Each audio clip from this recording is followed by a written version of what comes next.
Brielle Carter had always been the kind of woman who stayed calm when everyone else was shouting. She did not care much about money, cars, or expensive clothes. She cared about how people treated others when nobody was watching. That was why, even with nearly 200 wedding guests staring at the empty road outside Lakeside Garden, Brielle stood in her white dress and refused to panic. Her father, Howard Carter, checked his gold watch again. "Where is this man?" he demanded. "The wedding started 30 minutes ago." "He will come," Brielle said. Her younger sister, Kiara Carter, laughed. She wore a bright red dress and held her phone like she was waiting to record a disaster. "Maybe he finally realized he cannot afford to marry you." Several guests laughed. Brielle's mother, Denise Carter, moved closer. "Sweetheart, we warned you. Nobody knows much about Darius Cole. He dresses like he buys clothes from street stalls. He will not even say clearly where he works." "He told me he works in fashion," Brielle replied. Kiara smiled. "Maybe he fixes torn shirts behind a market." More laughter followed. Brielle looked across the decorated garden. White chairs stood beneath hanging flowers. Cameras were ready. Waiters carried drinks. Everything looked perfect except the empty space beside her. Howard stepped closer. "If he embarrasses this family today, I will never forgive him. This wedding is not about the family name." "It is always about the family name," Howard snapped. "People are watching." Before Brielle could answer, a strange sound came from beyond the gate. Clop, clop, clop. The talking stopped. A boy near the back shouted, "Something is coming." Everyone turned. A tall camel walked through the open gate. For 1 second, nobody made a sound. Then the garden exploded with laughter. Sitting on the camel was Darius Cole. He wore a simple cream shirt, plain brown trousers, and worn leather sandals. There was no shiny wedding car behind him. No line of expensive vehicles. No band. Just Darius and the camel. Kiara bent forward laughing. "No, he actually came on a camel." Howard's face went stiff. Guests raised their phones. Some began recording. Others pointed. "This has to be a joke," one man said. "Look at his shoes," a woman whispered. "Brielle left rich men for this?" Darius guided the camel toward the aisle. His face stayed calm, but his eyes moved across the crowd. He heard every laugh. Then he looked at Brielle. She was not laughing. Darius climbed down. Howard marched toward him. "What is wrong with you?" Howard demanded. Darius stopped. "Good afternoon, sir." "Do not sir me. You came to my daughter's wedding on an animal. My car had a problem on the road. And this was your solution? It got me here." The guests laughed again. "You could have called someone," Howard said. "I did not want Brielle waiting longer." Kiara walked closer with her phone raised. "Please tell me you did not borrow that camel." Darius looked at her. "I did." Another wave of laughter spread through the garden. Kiara turned to her sister. "Brielle, are you hearing this? Your groom borrowed a camel for his own wedding." Brielle lifted the front of her dress and started down the aisle. Denise caught her arm. "Do not make this worse," her mother whispered. Brielle gently pulled free. "What would make it worse is leaving him alone while everybody laughs." She kept walking. Darius looked uncomfortable for the first time when she reached him. "I am sorry," he said. Brielle saw dust on his shoulder and sweat on his forehead. "You came. I told you I would. On a camel." Darius almost smiled. That part was not planned. A tiny smile crossed Brielle's face. Kiara groaned. "You cannot be serious. Everyone here is laughing at us." "No," Brielle said. "They are laughing at him. That is worse. You are marrying him." Brielle looked around at the guests. Several lowered their phones. "I do not care what he arrived on." Howard stepped forward. "You should care. If a car decides whether a man deserves respect, then we have a bigger problem than this wedding." Howard stared at her. Darius spoke quietly. "Brielle, you do not have to defend me." "Yes, I do." "No. You only have to decide if you still want to marry me." The laughter faded. Brielle looked at Darius and remembered why she had chosen him. She remembered him helping an old tailor carry heavy boxes in the rain. She remembered him staying beside her for hours when she was sick. She remembered how he spoke kindly to waiters, drivers, cleaners, and strangers. She had never seen him treat anyone as if they were beneath him. Brielle reached for his dusty hand. "Yes," she said. "I still want to marry you." Kiera's mouth fell open. Howard shook his head. "Think carefully." "I am. You will regret this." "Then let it be my regret." Darius squeezed her hand. At that moment, a black luxury SUV appeared outside the garden gate. It stopped across the road. The windows were dark. Darius noticed it immediately. For the first time that afternoon, his calm face changed. Only for a second. Then he looked away. Brielle did not notice. Inside the SUV, a man in a dark suit raised a phone to his ear. "He made it," he said. A voice answered, "And the bride?" The man watched Brielle holding Darius's hand. She stayed. The voice became quiet for a moment. "Good. Do nothing until Mr. Cole gives the order." The call ended. Darius looked once toward the SUV, then turned back to Brielle. "Are you ready?" Brielle nodded. "Yes." Together, they started walking toward the altar while the camel stood behind them and the guests whispered, laughed, and recorded. Not one of them understood why a luxury SUV had followed the man they believed was too poor to afford a wedding car. Brielle kept holding Darius's hand as they walked back toward the altar. The laughter around them had become lower, but it had not stopped.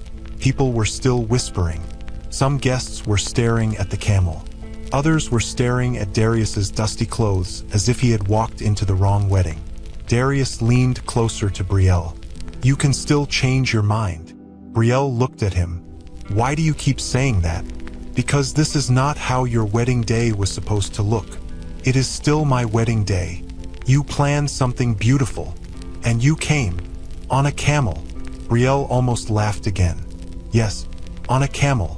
Darius looked down at their joined hands. "I am sorry." Brielle stopped walking. That made several guests stop talking too.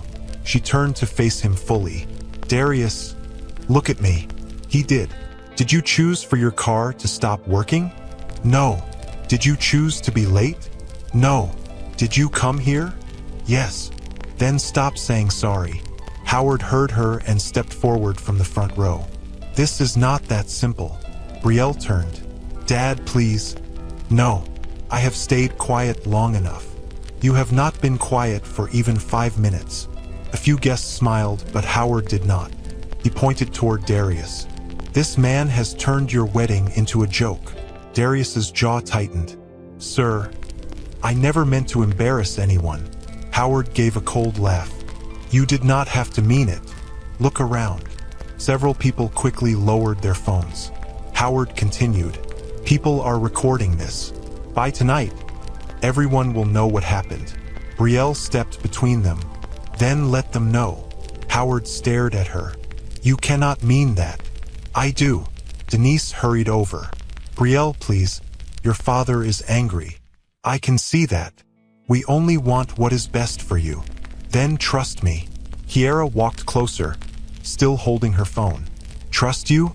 You are about to marry a man who borrowed a camel because he could not get another car." Brielle looked at her sister. "Put your phone away. I am not even recording now." "You were. So was half the wedding." Darius turned his face away. Brielle saw it. For the first time, she could tell the laughter was beginning to hurt him. She looked at the guests. "Can everyone please sit down?" The garden became quieter. Brielle spoke again. "I know this is not what any of you expected. It is not what I expected either. But I invited all of you here because I wanted you to see me marry the man I love. Not the car he drives. Not the clothes he wears. Him." Howard shook his head. "You are making a mistake." Brielle did not answer. She turned back to Darius. "Are you ready?" Darius watched her for a few seconds. Then he nodded. "I am ready." They walked the final few steps together. The wedding official waited near the flowers, looking nervous. "Should we continue?" he asked. "Yes," Brielle said. Darius answered at the same time. "Yes." The ceremony began, but it was not peaceful. Whispers moved through the guests every few minutes. One woman whispered too loudly to another, "I heard his family is poor." A man beside her replied, "Maybe he does not even have a family." Another guest laughed under his breath. Brielle heard them. She kept her eyes on Darius. When it was time for the vows, Darius took both her hands. His voice was steady. "Brielle, I cannot promise that every day with me will be easy." Howard made a small sound from his seat. Darius ignored it. "But I can promise you that I will never treat your heart like it is something small. I will stand beside you when things are good, and I will stand beside you when people turn against us." Brielle's eyes filled with tears. Darius continued, "I know today has not been easy. I wish I could change that." Brielle shook her head gently. "Do not." Darius looked surprised. She smiled. "Finish your vow." A few guests laughed softly, but this time the laughter did not feel cruel. Darius smiled too. "I choose you, Brielle." When it was Brielle's turn, she squeezed his hands. "I choose you too, not because your life is perfect, not because I think ours will be perfect. I choose you because I know who you are when nobody is clapping for you." That made Darius go still. For just a second, something passed across his face. It almost looked like sadness. Then he smiled again. The official told them to exchange rings. When Darius placed the simple ring on Brielle's finger, Kiera looked away. Howard did not clap when they were announced as husband and wife. Neither did several of his friends. But Brielle did not care. Darius kissed her forehead before gently kissing her lips. A small part of the crowd cheered. The rest gave weak applause. Then someone shouted from the back, "Where is the camel?" A burst of laughter followed. Brielle closed her eyes. Darius whispered, "Ignore it. I am trying. You do not have to fight everyone today." Brielle opened her eyes. "I know." The reception started soon after. Music played. Food was served. The cake was cut. But the strange mood did not leave. Some guests left early. A few came to congratulate Brielle but barely looked at Darius. Others wanted pictures with the camel more than pictures with the couple. Then Brielle noticed two teenage boys sitting near the back, staring at one phone and laughing. One of them said, "It already has thousands of views." Brielle froze. Darius noticed. "What?" She nodded toward them. Darius walked over. "Excuse me, what are you watching?" The boys became nervous. "Nothing." Darius held out his hand. "May I see?" One boy slowly turned the phone around. The video showed Darius entering the wedding on the camel. Someone had added large laughing faces over it. The video stopped just as Howard rushed toward him. The title under it was simple, "Camel Groom Arrives Late." Darius stared at the screen. Brielle came beside him. "How many people have watched it?" The boy swallowed. "Almost 20,000. Brielle's face changed. 20,000? It is being shared everywhere. Darius handed the phone back. "Thank you." The boys hurried away. Brielle looked at him. "This is not funny anymore." "No. What do we do?" "Nothing. Nothing. If we chase every person who laughs at us, we will spend our whole marriage running." Brielle frowned. "You sound very calm. I have had people judge me before. Not like this." Darius looked away. "You would be surprised."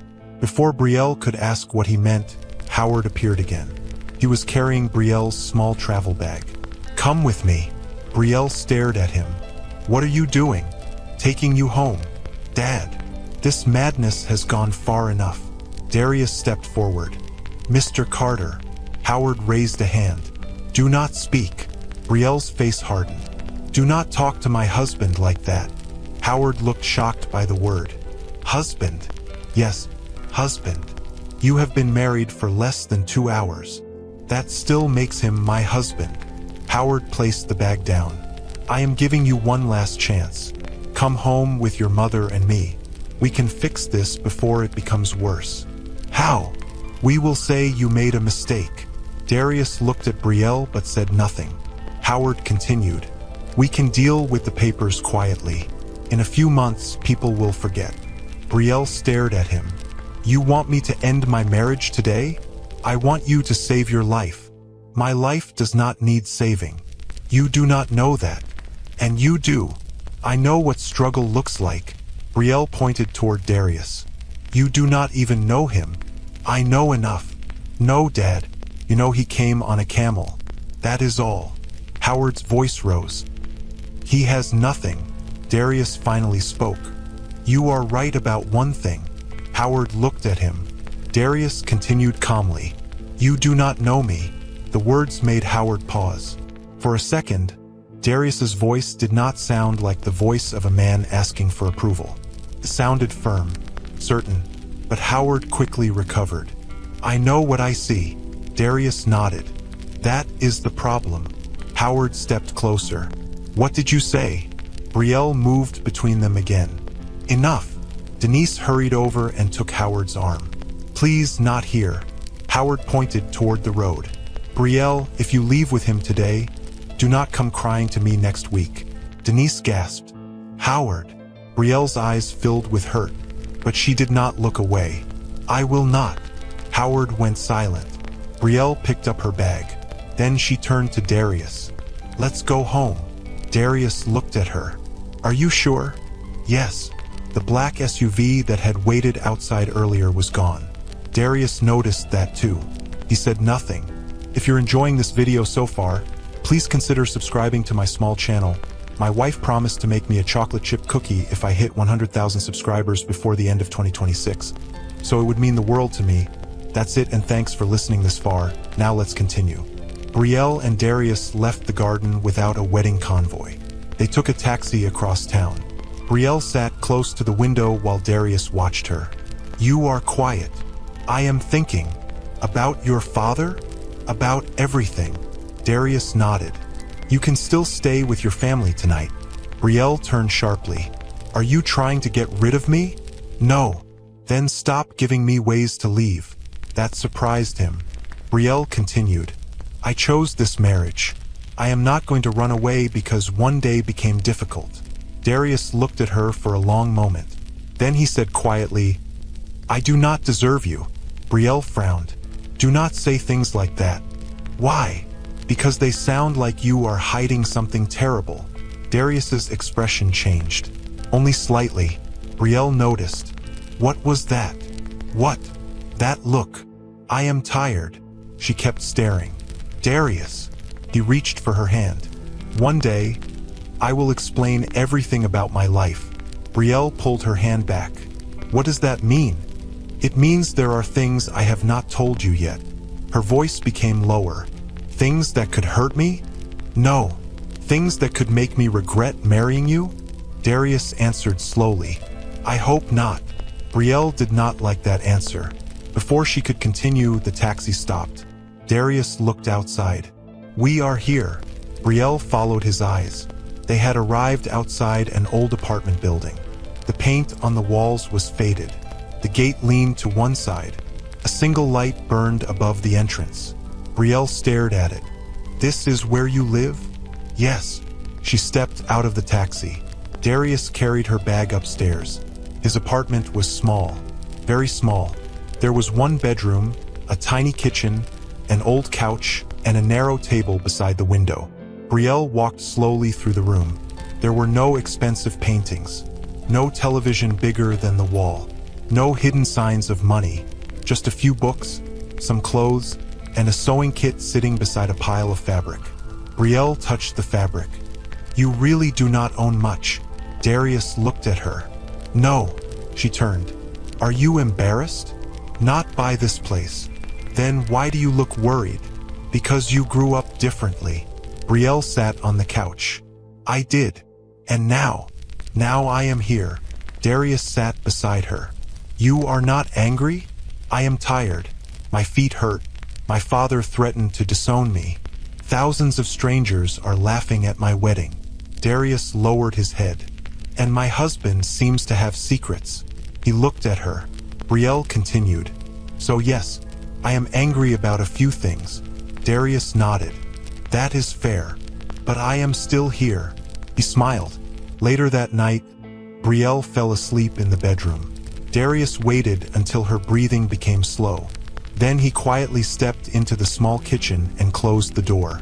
His phone vibrated. The name on the screen was Miles Grant. Darius answered in a low voice. "What happened?" Miles spoke quickly. "The Milan agreement is waiting for your final approval. Reed is pushing everyone to move without you." Darius looked toward the bedroom door. "He cannot approve it without me." "He knows that. Then why is he pushing?" "Because people are starting to ask how long the CEO of Valora House plans to stay missing." Darius's face became hard. "I am not missing. To them, you are." Darius lowered his voice. "I just got married." "I know, sir. Handle everything until I return. There are decisions only you can make. Then they can wait." Miles became quiet. Finally, he said, "How did the wedding go?" Darius looked toward the dark bedroom. He remembered the laughter, the phones, Howard's anger, and Brielle taking his hand anyway. She stayed. Miles understood at once. "That is good." Darius looked down. "Yes." Then Miles asked, "Does she know yet?" Darius was silent. "No." "When will you tell her?" Darius stared toward the bedroom door again. "Soon." He ended the call. Behind that door, Brielle slept believing she had married a poor man with almost nothing. And Darius stood alone in the dark kitchen, knowing that the truth about who he really was could change everything. Brielle woke the next morning to the sound of her phone vibrating across the small table beside the bed. First, she thought it was an alarm. Then it buzzed again, and again, and again. She opened her eyes and reached for it. There were more than 100 messages. Brielle sat up. What in the world? Darius was already awake. He stood near the small kitchen counter making tea. He looked toward her. What happened? Brielle stared at the screen. I do not know. She opened one message. It was from an old school friend. Brielle, are you okay? I just saw the wedding video. Her stomach tightened. She opened another. Girl, why is your wedding everywhere? Then another. I hope people leave you alone. This is getting cruel. Brielle quickly opened a social media app. Her face changed. The video of Darius riding into Lakeside Garden on the Camel had spread far beyond anything she expected. One version had hundreds of thousands of views. Another had been shared by a popular entertainment page. People had added funny music. Some had slowed down the moment Darius climbed from the camel. Others had frozen Brielle's face when she first saw him. The comments were worse. She married a man who could not even afford a wedding car. Imagine wearing that beautiful dress just to leave with Camel Boy. Her father should have stopped the wedding. Love is blind, but this one cannot even see a taxi. Brielle locked the phone and threw it onto the bed. Darius placed the cup down. I told you not to read the comments. You knew. I saw some of them last night. And you said nothing? You had already had a terrible day. Brielle climbed out of bed. So you thought I would wake up and somehow not find out? No. Then why did you hide it? I was trying to give you one peaceful night. She looked at him. For a moment, neither spoke. Then her phone buzzed again. Brielle glanced at it. Kiera. She almost ignored the call. Then she answered. What? Kiera laughed immediately. Good morning, Mrs. Camel. Brielle closed her eyes. Kiera, please. I am sorry. I could not help it. You called me for this? No. I called because I wanted to know if you had seen the videos. Yes. Then you have seen the comments. Yes. Kiera became even more excited. One person said your husband looks like he escaped from a history movie. Brielle's face hardened. That is enough. You cannot blame me. The whole country is laughing. Are you enjoying this? Kiera went quiet for a second. Then she said, I warned you. That is not an answer. I told you people would judge you. You are one of the people judging me. I am your sister. That makes it worse. Darius remained silent at the kitchen counter, but Brielle could tell he heard every word. Kiera sighed. Brielle, come home. Dad is still angry, but Mom can talk to him. I am not coming home. You are really going to stay in that tiny apartment with him? Brielle froze. How do you know where I am staying? Dad knows.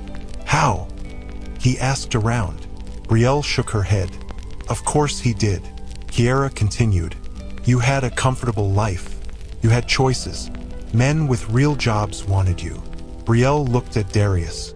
His back was turned now. Darius has a real job. Doing what? He works in fashion. Kiera laughed.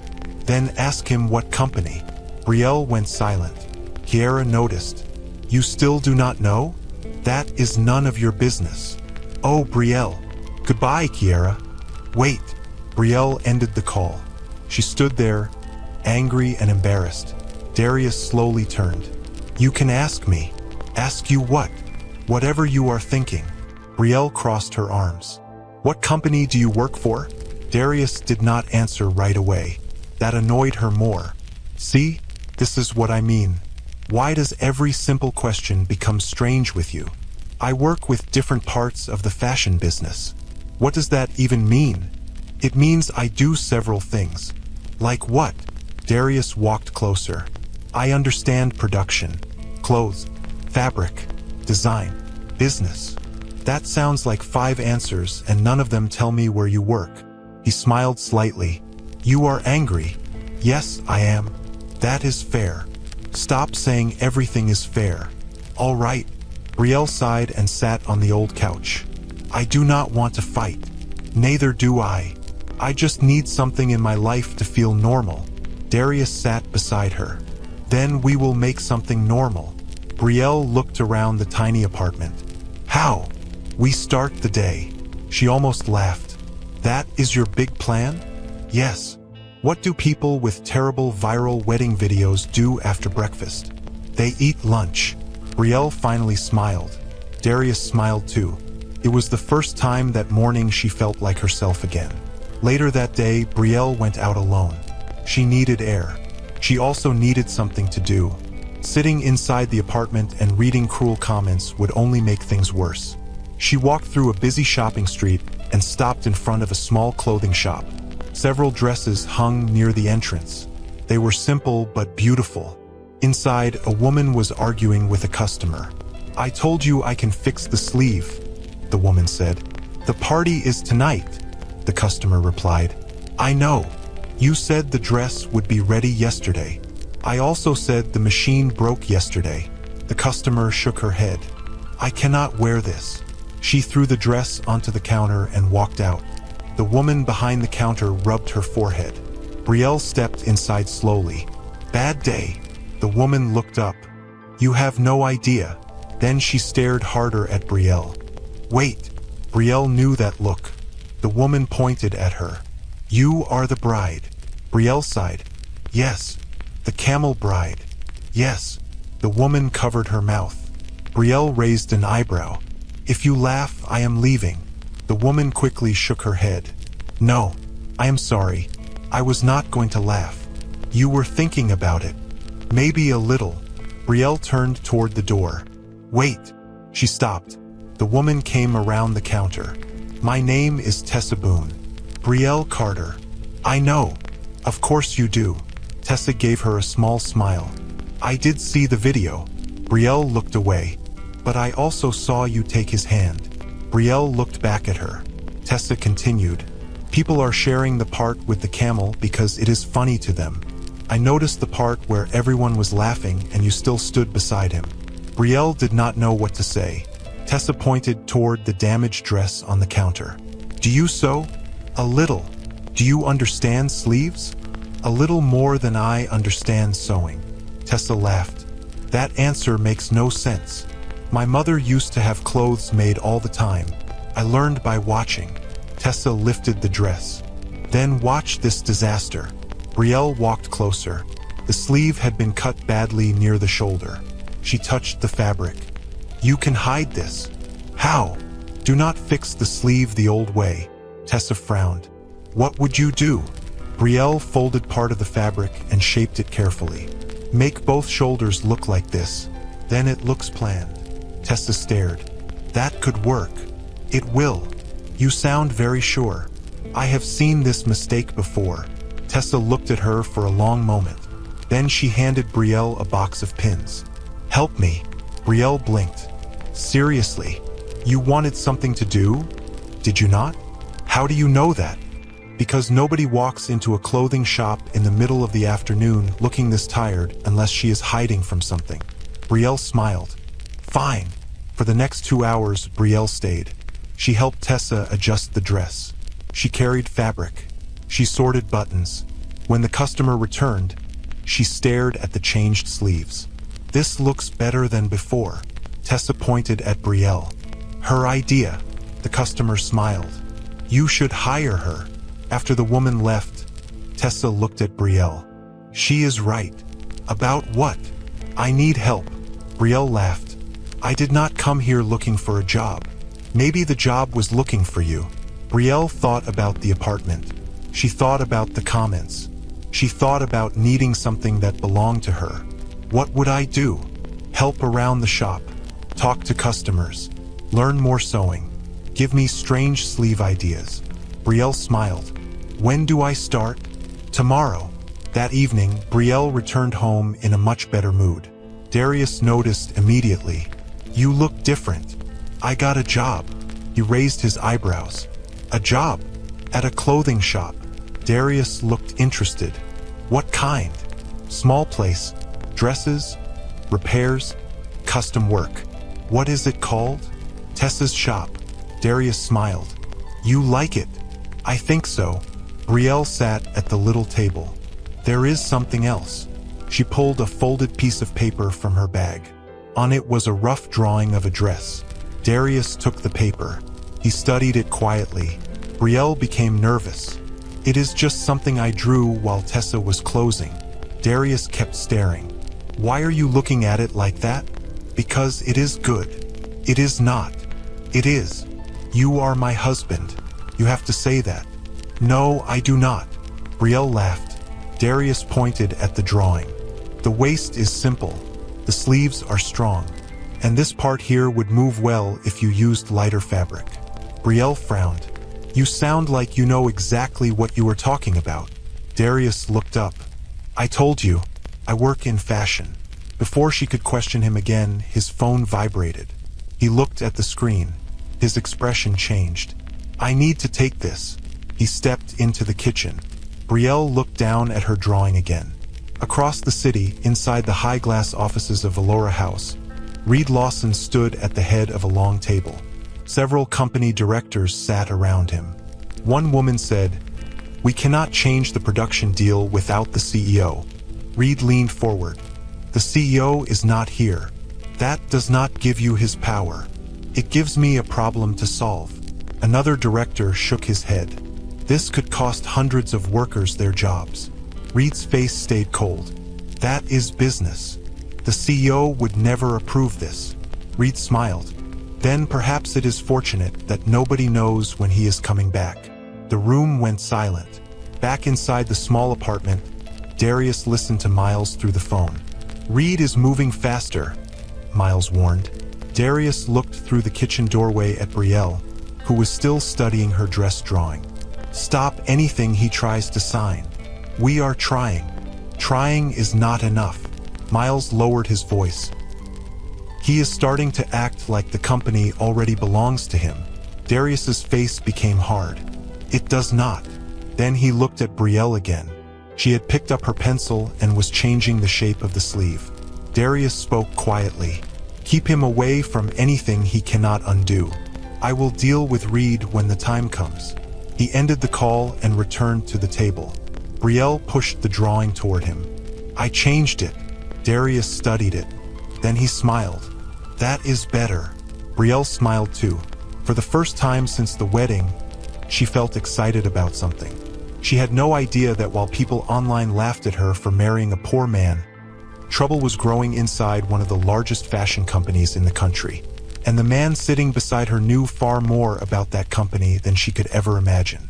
The next morning, Brielle reached Tessa's shop before the doors were even open. She had barely slept. Her mind had been full of dress ideas all night. Every time she closed her eyes, she saw sleeves, skirts, belts, and different shapes.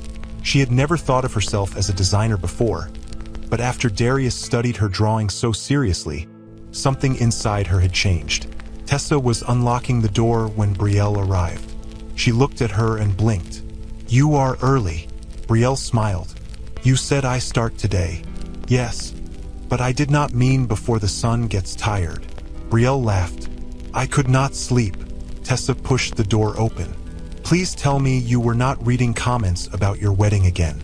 "No." "Good. I was drawing." Tessa stopped. "Drawing what?" "Dresses." Now Tessa looked interested. "Show me."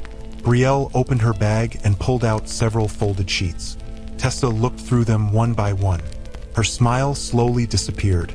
Brielle became nervous. "What?" Tessa kept looking. "Tessa." The woman finally raised her eyes. "You drew all these last night?" "Yes." "By yourself?" Brielle frowned. "Who else would draw them?" Tessa pointed to one page. "This one is good." Then another. "This one is better." Brielle smiled. "You really think so?" "I think you have been wasting your time." Brielle's smile faded. "That sounded rude. I mean, you should have been doing this years ago." Before Brielle could answer, the shop door suddenly flew open. A woman rushed inside carrying a large garment bag. "Tessa!" Tessa's face changed at once. "Mrs. Lang, we have a problem." The woman dropped the bag onto the counter and pulled out a long silver dress. Brielle could tell something was wrong before anyone explained it. The front looked beautiful.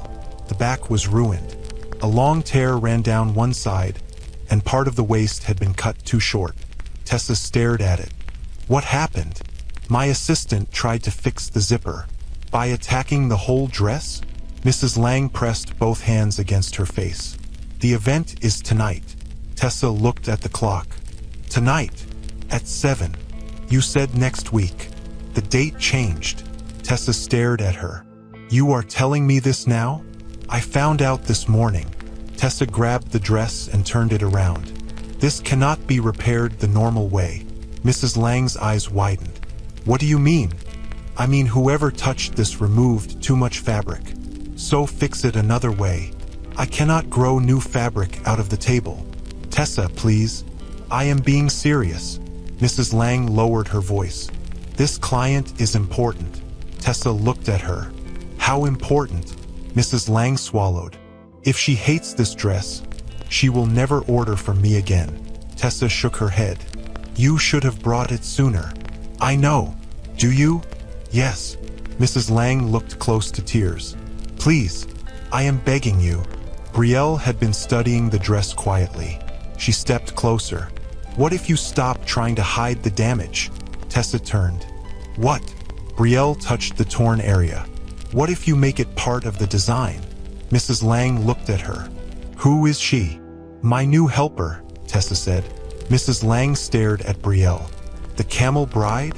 Brielle closed her eyes. "Apparently that is my full name now." Tessa almost laughed. Mrs. Lang quickly said, "Sorry, it is fine." Brielle lifted the dress. "This side is already shorter." "Yes," Tessa said. "So make the other side match." Mrs. Lang gasped. "You want to cut more?" "Not like this." Brielle laid the dress flat. She folded part of the waist and pulled the extra fabric toward the back. Then she pointed. "Add a second piece here." Tessa leaned closer. "From where?" Brielle looked around the shop. Her eyes stopped on a roll of soft black fabric. "That." Tessa followed her eyes. "Black?" "Yes. With silver. It will look planned." Mrs. Lang shook her head quickly. No. The client wanted silver." Brielle looked at her. "She still gets silver." "You are adding black." "I am adding enough black to make the silver stand out." Tessa crossed her arms. "Keep going." Brielle became more confident. "We make a narrow black panel down this side, then another at the back. We turn the damaged waist into a new shape. Then we move the zipper." Tessa stared at the dress. Mrs. Lang stared at Brielle. Finally, Tessa said, "That could actually work." Mrs. Lang looked between them. "Could." Tessa picked up the dress. At this point, could is better than impossible. For the next several hours, the shop became a battlefield. Fabric covered the table. Pins rolled across the floor. Tessa worked at the machine while Brielle held pieces in place. Mrs. Lang paced from one end of the shop to the other. "Is it ready?" "No," Tessa said. 10 minutes later, she asked again. "Is it ready now?" Tessa stopped sewing. "Mrs. Lang." "Yes. If you ask me that one more time, I will put you outside." Brielle covered her mouth to stop herself from laughing. Mrs. Lang sighed. "I am nervous." "So am I," Tessa said. "But I am the one holding the needle." Brielle stepped back and looked at the dress. "Wait," Tessa stopped. "What?" "The black panel is too wide." Tessa frowned. "We already cut it. Make the top narrower. That means opening this section again." "I know," Mrs. Lang almost screamed. "You want to start again?" "Not start again," Brielle said. "Fix one part. We do not have time." Brielle pointed to the dress. "If we leave it like this, it will look heavy." Tessa studied it carefully. Then she nodded. "She is right." Mrs. Lang groaned. "Why did I come here?" Tessa looked at her. "Because every other shop probably told you no." Mrs. Lang went silent. "Exactly," Tessa said. They opened the side again. This time, Brielle helped shape the new panel. When they finally finished, the dress looked nothing like the damaged one that had entered the shop that morning. The silver cloth still covered most of it, but the black panels made the waist look smaller and sharper. The damaged back had become part of a clean new shape. Mrs. Lang stared at it. She walked around the dress once, then twice. "This is beautiful," Tessa smiled. "I know." Mrs. Lang touched the side. "You cannot even tell it was damaged." "That was the idea," Brielle said. Mrs. Lang looked at her. "This was yours." Brielle glanced at Tessa. Tessa nodded. "Mostly." Mrs. Lang pulled out her phone. "I need pictures." Tessa looked suspicious. "For what?" "To send the client." Mrs. Lang took several pictures from different angles. Then she looked at Brielle again. "What is your name?" "Brielle Carter." Mrs. Lang smiled. "I think people may know you for something better than a camel soon." Brielle laughed. "I hope so." That evening, the client wore the dress. The pictures moved quickly through a private fashion group. Someone asked who had redesigned it. Someone else shared the name of Tessa's shop. By the next afternoon, one of the pictures had reached a junior creative worker at Valora House.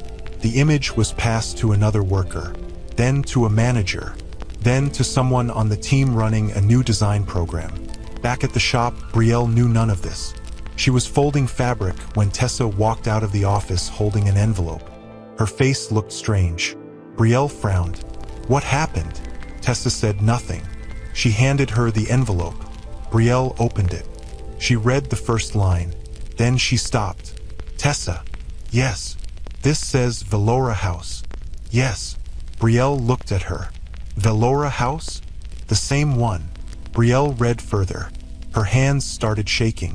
"They are inviting me to enter something. A young designer's competition." Brielle looked up.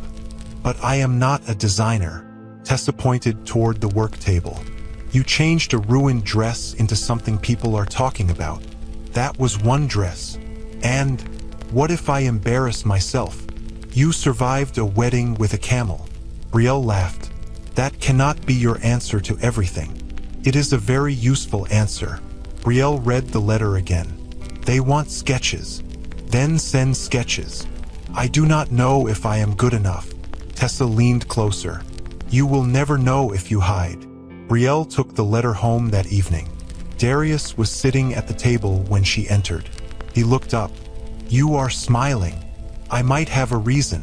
She placed the envelope in front of him. Darius saw the Valora House name.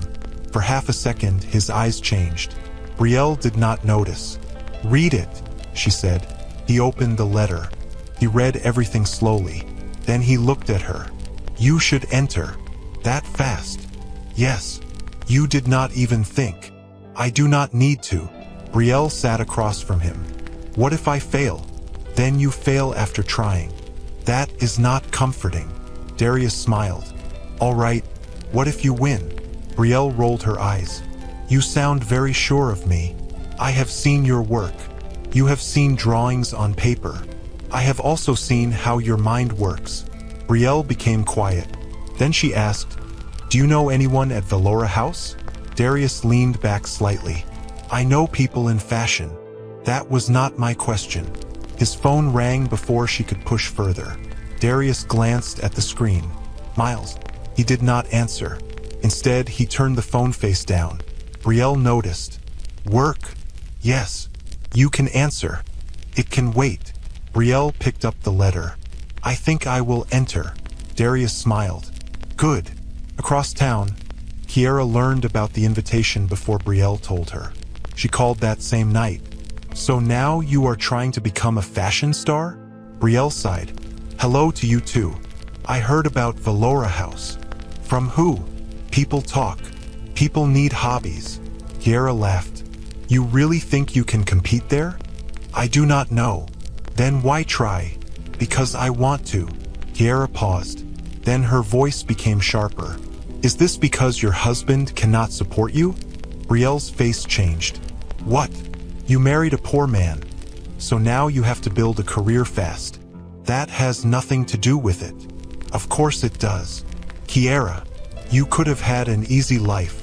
I do not want to have this argument again." "Well, I do." Brielle stood. "Then have it by yourself." She ended the call. Darius had heard enough. "She is jealous." Brielle looked at him. "Of what?" "You are moving forward." Brielle sat again. "I do not feel like I am moving anywhere." "You are." Then Darius pointed to the competition letter. "And you are entering." Brielle nodded slowly. "Yes." What she did not know was that Darius had already made a decision of his own. He would not call the judges. He would not tell anyone to help her. He would not use his name to move her ahead. If Brielle won, she would win because of Brielle. Later that night, inside Valora House, Reed Lawson stood alone in a glass office with 3 documents spread across his desk. A senior manager named Calvin Pierce stood across from him. "These need the CEO's approval," Calvin said. Reed did not look up. "The CEO is not here." "That does not make you the CEO." Reed slowly raised his eyes. "Not yet." Calvin went still. Reed pushed one of the papers toward him. "I want more control over the company accounts." "You cannot just take it." "Then help me get it." Calvin stepped back. "I will not do that." Reed smiled, but there was no kindness in it. "You should think carefully before saying no." Calvin stared at him. "Are you threatening me?" "I am telling you how things are changing." He gathered the papers. Outside the office, the huge Valora House logo shone across the city. And far away in a tiny apartment, Brielle sat at a small table drawing her first competition design, while Darius watched her in silence. She thought she was trying to enter a company that had nothing to do with her husband. Darius knew the truth, but for now, he let her pencil keep moving. Brielle sat at the small table late into the night, staring at the drawing in front of her. She had already changed the sleeves 3 times. She had erased the waist so often that the paper was beginning to tear. Darius stood behind her with 2 cups of tea. "You are fighting with that dress." Brielle did not look up. "The dress started it." Darius placed 1 cup beside her. "You have been working on the same line for 20 minutes. That line is important. It is a waistline. It is an important waistline." Darius smiled and sat across from her. Brielle finally looked at him. "What?" "Nothing. You are doing that thing again." "What thing?" "Looking at my design like you know what is wrong with it." Darius leaned forward. "I did not say anything. You did not have to." Brielle pushed the paper toward him. "Fine. Tell me." Darius studied it for a few seconds. "The shoulder is too heavy." Brielle frowned. "That was not what I was worried about." "It should be." "Why?" "If the shoulder is that wide and the waist stays this narrow, the dress will pull when the person moves." Brielle stared at him. Darius pointed at the drawing. "And this fabric will not fall the way you drew it." "How do you know what fabric I am using?" "You told me yesterday." Brielle narrowed her eyes. "You remembered?" "Yes." "And you know how it moves?" "I work in fashion, remember?" Brielle leaned back. You keep saying that. Because it is true. Then one day you are going to have to explain what that actually means. Darius picked up his tea. One day, Brielle sighed. There is that answer again. Before Darius could reply, her phone buzzed. She grabbed it. Her eyes widened. What? Brielle read the message again. Then she stood so fast that her chair scraped the floor. I made it. Darius smiled. You made what? The next round. She handed him the phone. I passed the first stage. Darius read the message. Valora House had selected Brielle among a smaller group of designers who would be invited to the company headquarters for the next part of the competition. Brielle covered her mouth. I actually made it. You sound surprised. I am surprised. I am not. She pointed at him. Do not start. I did not say anything. You were about to say you knew I would make it. Darius smiled. I knew you had a good chance. That is almost the same thing. Brielle started pacing around the room. I have to go to Valora House. Yes. To the actual building. Yes. She stopped. What if I freeze? You will not. What if everyone there is better than me? Some will be. Brielle stared at him. That was terrible encouragement. Darius laughed. I mean, some people will be better at one thing. You will be better at another. What if I am better at nothing? Then you learn.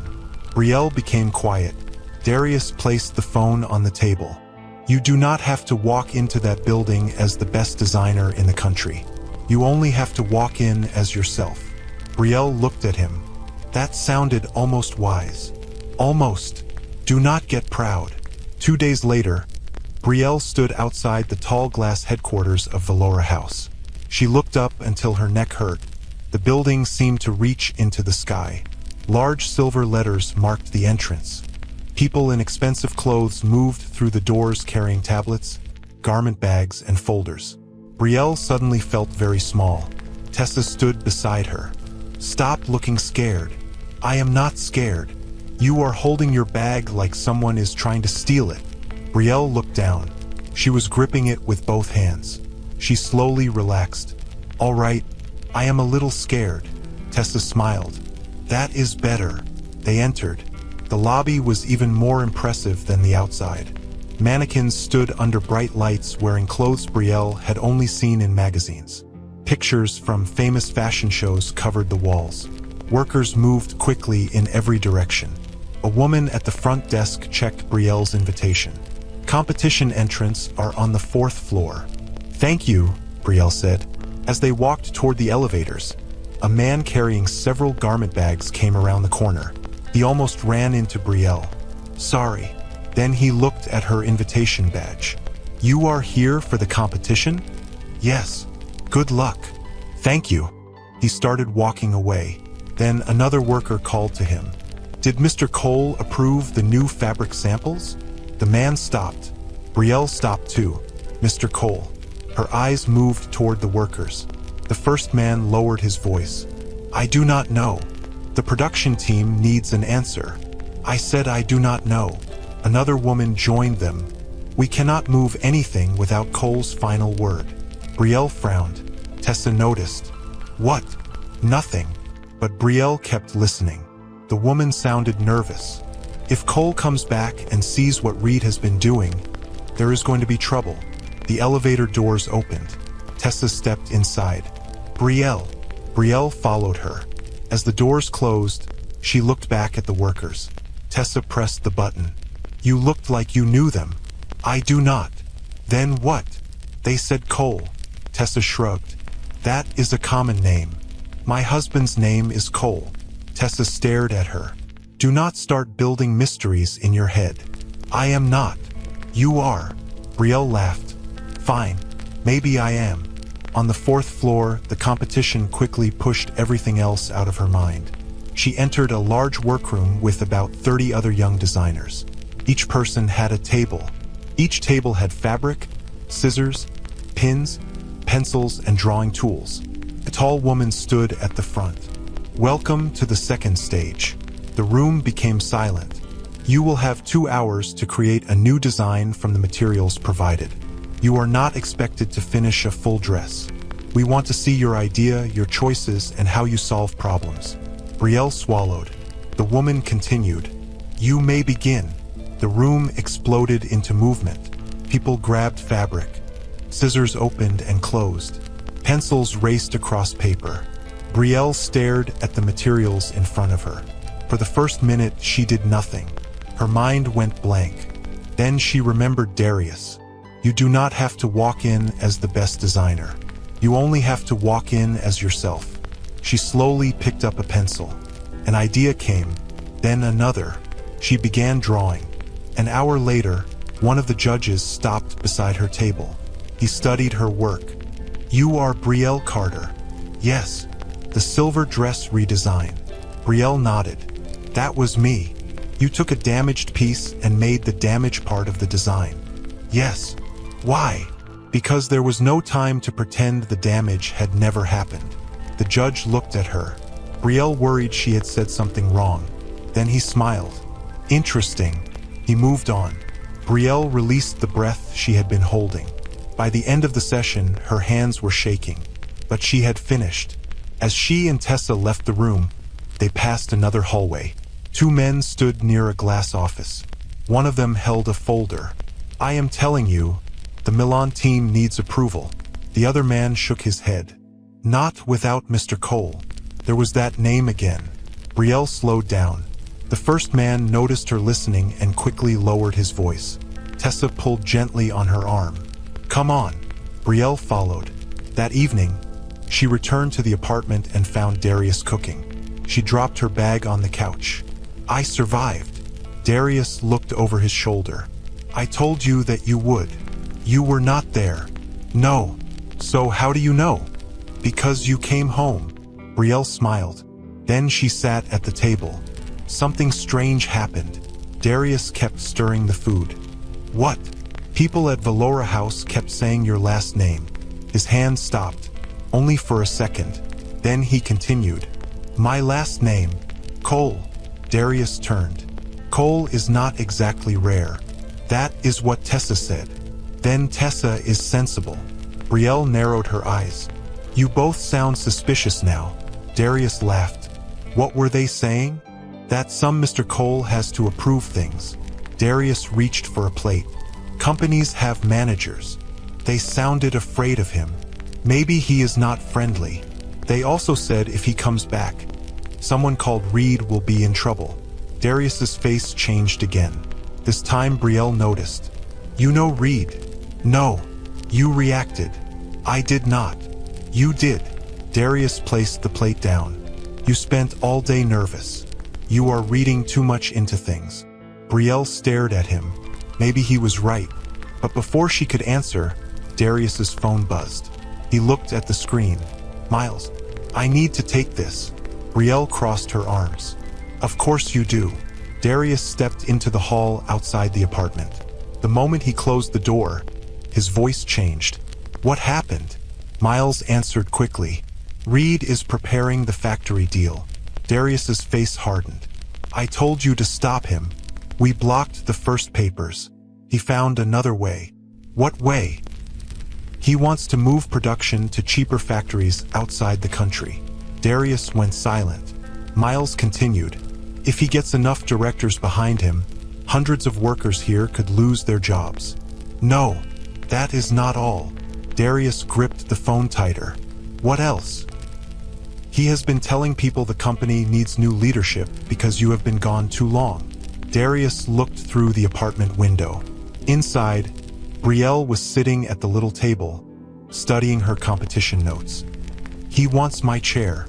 Yes. He cannot have it. Miles lowered his voice. You may have to come back sooner than you planned. Darius closed his eyes for a moment. How much time? Not much. Keep the deal from being signed. We will. Miles. Yes, sir. If one worker loses a job because Reed wants more power, I will hold every person who helped him responsible. Miles went silent. Then he answered, Understood. Darius ended the call. When he returned inside, Brielle was waiting. Problem at work? Yes. What kind? Nothing I cannot handle. Brielle leaned back. You always say things like that. Darius sat across from her. Like what? You talk like someone who makes decisions. He smiled. Everyone makes decisions. Not the way you do. Darius said nothing. Brielle watched him. You knew that fabric I was using would pull. I have experience. You know production. Yes. You know business. Yes. You know how fashion companies work. Yes.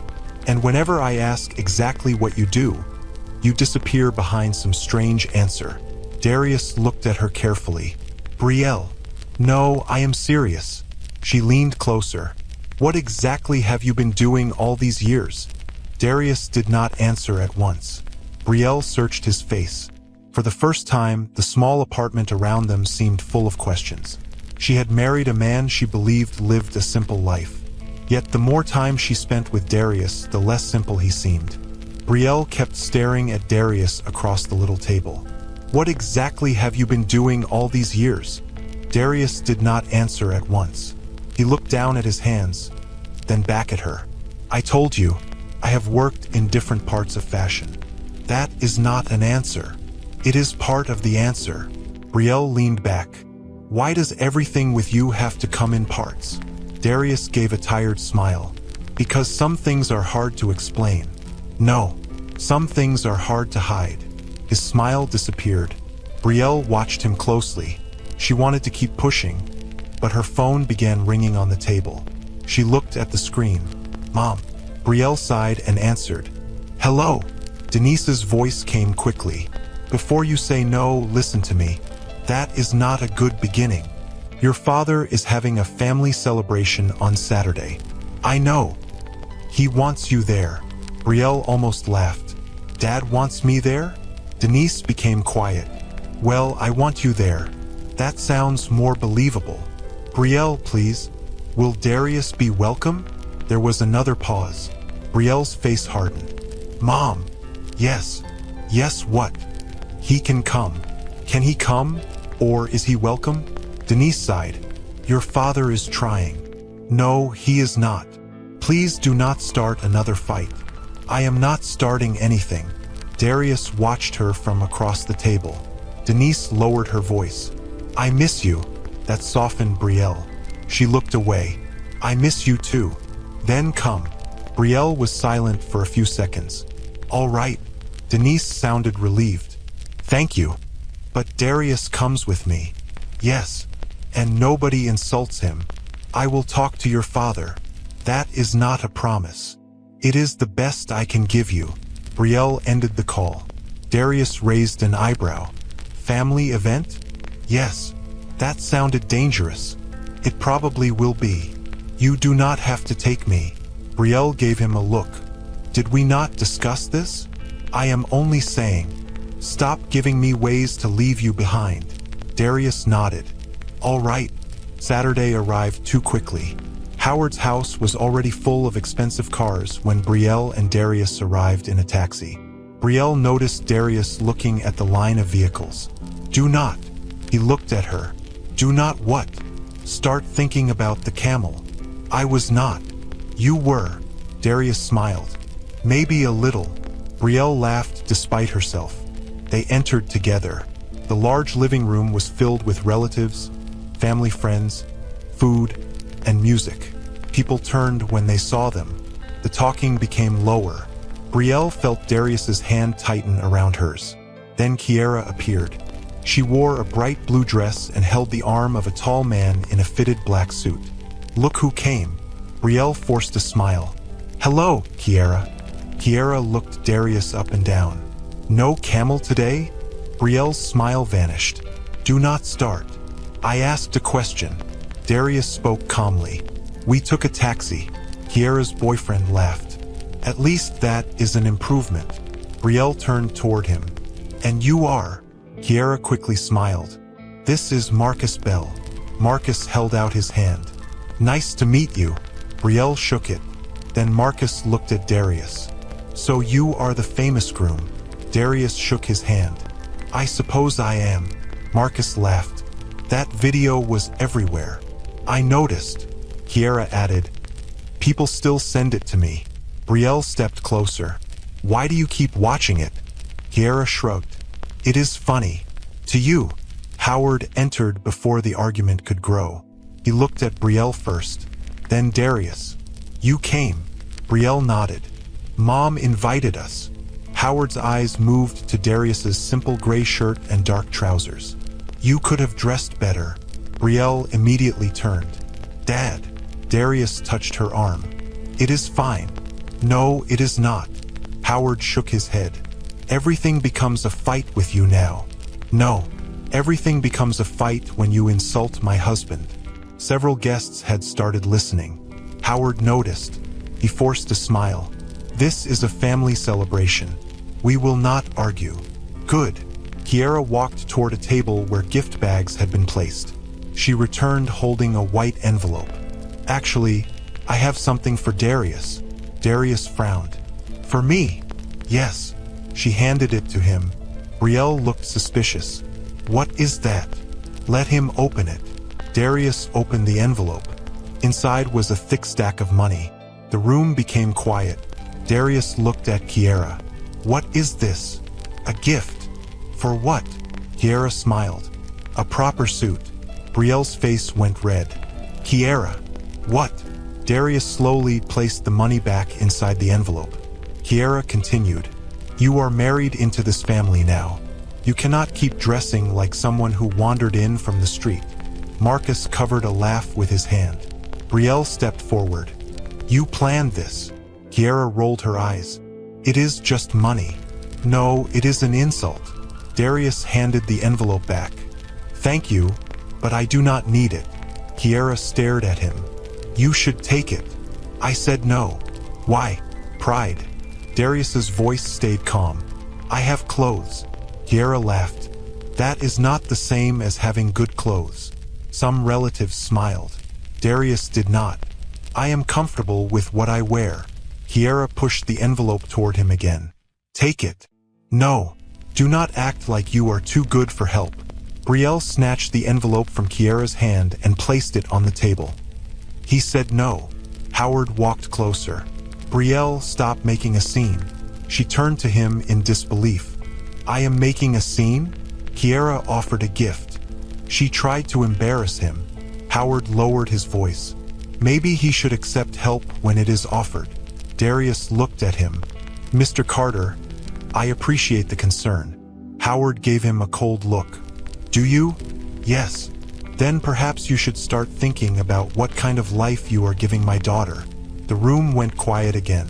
Brielle's heart began beating harder. Dad, enough. Howard ignored her. My daughter grew up with comfort, security, a good home. Now she lives in a tiny apartment. Darius's jaw tightened. Howard continued. She works in a little shop. People laugh at her online. And all of this started after she married you. Dad. Howard finally looked at Brielle. You know I am right. No. You know how to count money. That is not the same as knowing my marriage. Howard laughed bitterly. You think love pays bills? Darius opened his mouth, but Brielle spoke first. Darius has treated me with more respect in a few weeks than some people with 10 times his money have treated others in their whole lives. Howard froze. Kiera folded her arms. Oh, please. Brielle turned to her. No, you listen. You laugh because his clothes are simple. You laughed because he arrived on a camel. You laugh because you think money makes you better. I never said that. You do not have to. You show it. Kiera's face hardened. Howard pointed toward the hallway. Brielle, come with me. No. I need to speak to you alone. If it is about my husband, say it in front of him. Howard looked at Darius, then back at Brielle. Fine. He lowered his voice. You can still leave this marriage. Denise gasped from across the room. Howard. He ignored her. Brielle stared at her father. You invited me here to say this? I invited you because I hoped you had started thinking clearly. I am thinking clearly. No, you are being stubborn. Howard stepped closer. I can get you a new apartment. I can help with the legal process. Nobody needs to know the details. Darius looked at Brielle. His face gave nothing away. Brielle felt tears burning in her eyes, but anger was stronger. You are asking me to leave a man who has never insulted me while standing beside people who cannot go 10 minutes without insulting him. Howard's face changed. That is not fair. It is true. You are my daughter, and he is my husband. Howard looked toward Darius. You cannot give her what she deserves. Darius finally spoke. Maybe you should let Brielle decide what she deserves. Howard stepped toward him. And maybe you should stop pretending love is enough. Darius held his gaze. I never said love was enough. That answer made Howard pause. Darius continued. I said Brielle deserves respect. She gets that from me. The room became completely silent. Brielle reached for Darius's hand. We are leaving. Denise rushed forward. Brielle, please. I love you, Mom, but I will not stay here and watch people treat him like this. She and Darius walked toward the door. Behind them, Kiera called out. Running away again? Brielle stopped. Before she could answer, her phone buzzed. She pulled it out. A new message from the Laura house had arrived. She opened it. Her anger disappeared. Darius noticed. What is it? Brielle read it twice. Then she covered her mouth. Tessa was right. About what? Brielle looked at him. I made the final round. Darius smiled. You did? Yes. Despite the terrible evening, Brielle laughed. I actually made it. Denise hurried over. That is wonderful. Even Howard looked surprised. But Kiera did not smile. Her eyes moved from Brielle's face to the message on the phone. The final round? Brielle nodded. Yes. Kiera forced a smile. Congratulations. But Darius noticed the way she said it. Something was wrong. 2 days later, Brielle brought her nearly finished final design to Tessa's shop. It was a soft cream dress with hand-shaped details around the waist and shoulders. She had spent days working on it. Tessa stared at it. This might be your best one. Brielle touched the fabric carefully. You really think so? I know so. They stored the dress in the back room before leaving for lunch. Neither woman noticed Kiera's car parked across the street. Kiera waited until Brielle and Tessa disappeared around the corner. Then she entered the shop carrying a large handbag. A young worker stood near the front. Can I help you? Kiera smiled. I am Brielle's sister. She left something for me in the back. The worker hesitated. She did. Yes, call her if you want. The worker looked busy and finally pointed toward the back. Be quick. Kiera walked into the storage room. She found Brielle's garment bag. For several seconds, she simply stared at it. Then she opened her handbag. She pulled out a small bottle of dark fabric dye. Her hand shook.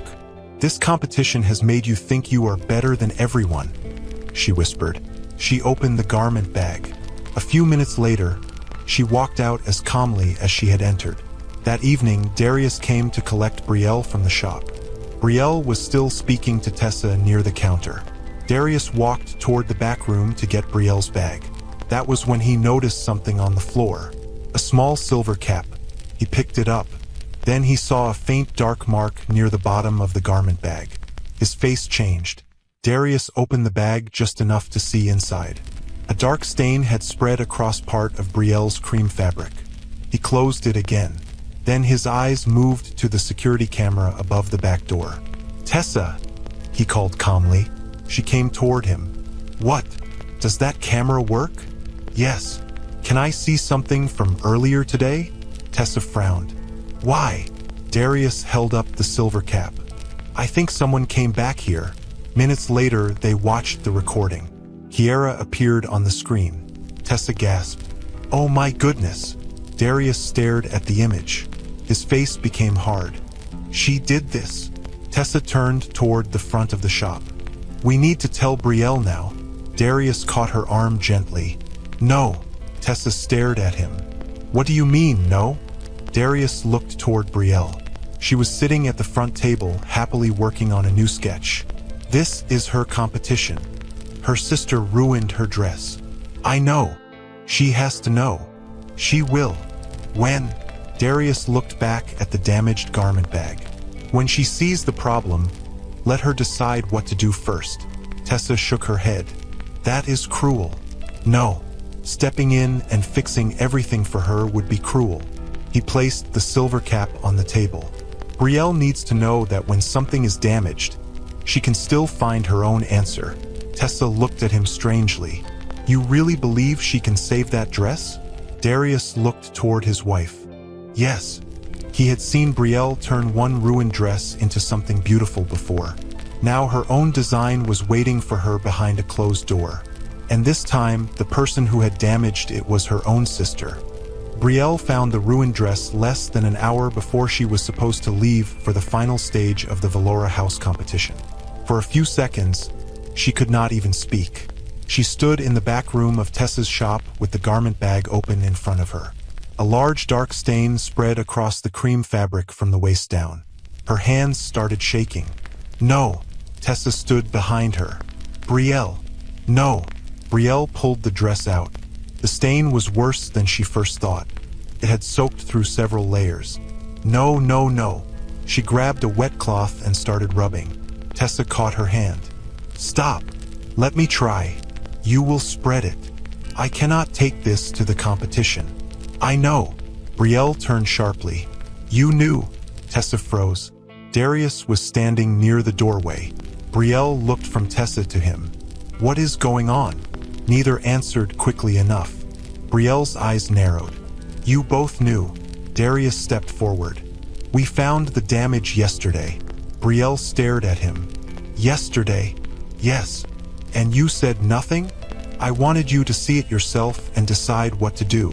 Brielle looked at him like she could not believe what she was hearing. You let me sleep last night thinking my dress was ready. Yes. You let me come here this morning smiling. Yes. Darius, what is wrong with you? Tessa stepped between them slightly. Brielle, he wanted to tell you. No, he clearly did not. She looked back at the dress. Tears filled her eyes. I worked on this for days. I know, Darius said. I barely slept. I know. And now it is destroyed. Darius shook his head. It is damaged. Brielle turned. Do not play with words. I am not. Yes, you are. Look at it. I am looking. Then say it. Darius held her eyes. The dress is damaged. Brielle laughed bitterly. And you still think I should go? Yes. With what? Darius pointed toward the workroom. With everything you have learned. Brielle stared at him. That sounds nice, but I need an actual dress. You saved Mrs. Lang's dress. That was different. How? It was not mine. That makes no sense. It makes perfect sense. I was not standing there knowing that one bad dress could destroy my only chance. Darius moved closer. One bad dress cannot destroy your chance unless you let it. Brielle wiped her eyes. You think this is easy because it is not your competition. His face changed. No, I think you can handle it because I have watched you handle worse. Tessa looked at the clock. You have 48 minutes. Brielle turned toward her. That is not enough time. It is the time you have. Brielle looked around the back room. Rolls of fabric filled the shelves. Most of the expensive pieces had already been cut for customer orders. Then her eyes fell on a basket near the floor. Inside were leftover pieces. Cheap cotton, plain brown cloth, a faded orange piece. Bits that Tessa normally used for practice. Brielle walked toward it. Tessa followed her eyes. You are not thinking about using scraps. Brielle crouched beside the basket. I cannot fix the cream dress. No. So I stopped trying to save it. Darius watched her carefully. Brielle pulled out the brown cotton. What if I make something new? Tessa checked the clock again. You have less than an hour. I know. You cannot make a full dress in less than an hour. I do not need a full dress. Tessa stopped. Brielle's eyes began moving faster now. The rules say the judges need to see the final idea, the structure, and enough of the piece to understand it. Tessa nodded slowly. Yes. Brielle grabbed the faded orange fabric. I can build the top. And the rest. I show it through the sketch. Darius smiled. Brielle pointed at him. Do not look proud yet. I said nothing. Your face did. For the next 40 minutes, the shop became wild. Tessa cut fabric. Brielle pinned pieces together. Darius held a section while Brielle shaped the shoulder. The cheap brown cotton did not move like the cream fabric, so Brielle changed the whole idea.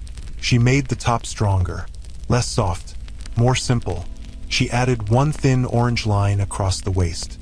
Tessa stared at it. That was not in the original design. I know. It is better. Brielle stopped. Do you mean that? Yes.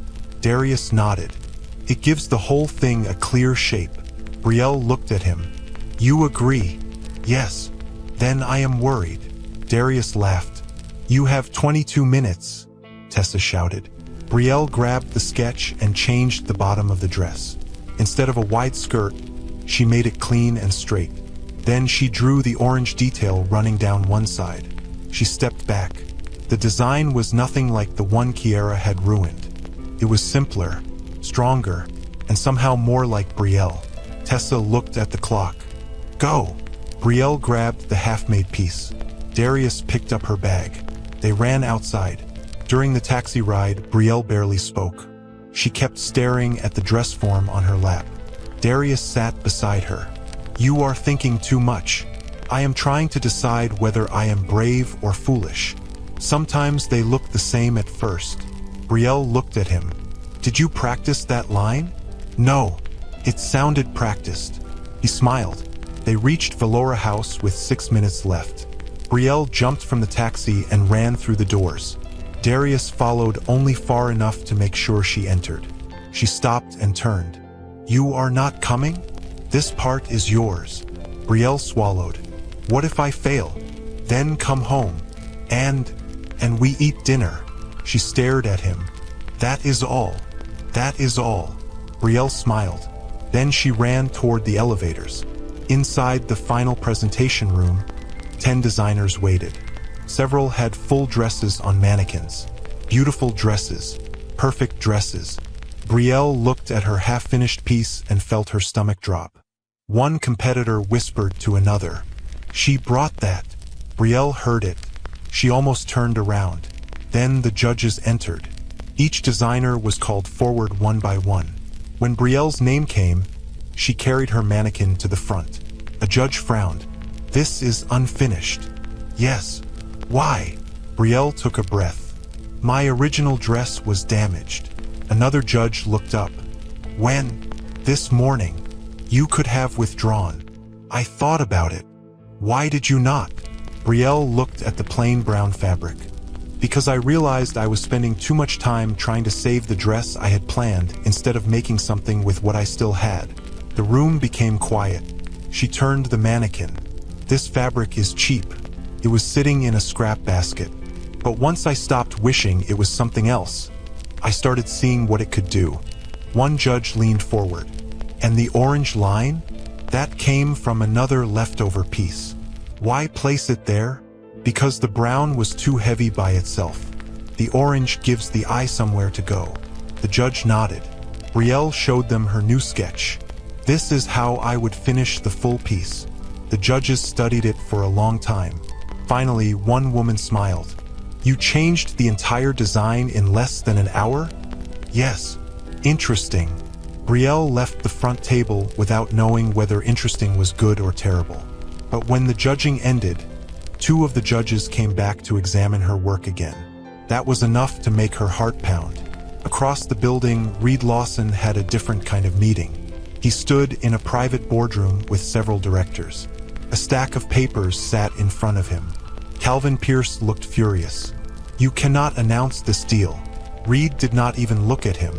I can. It still needs final approval.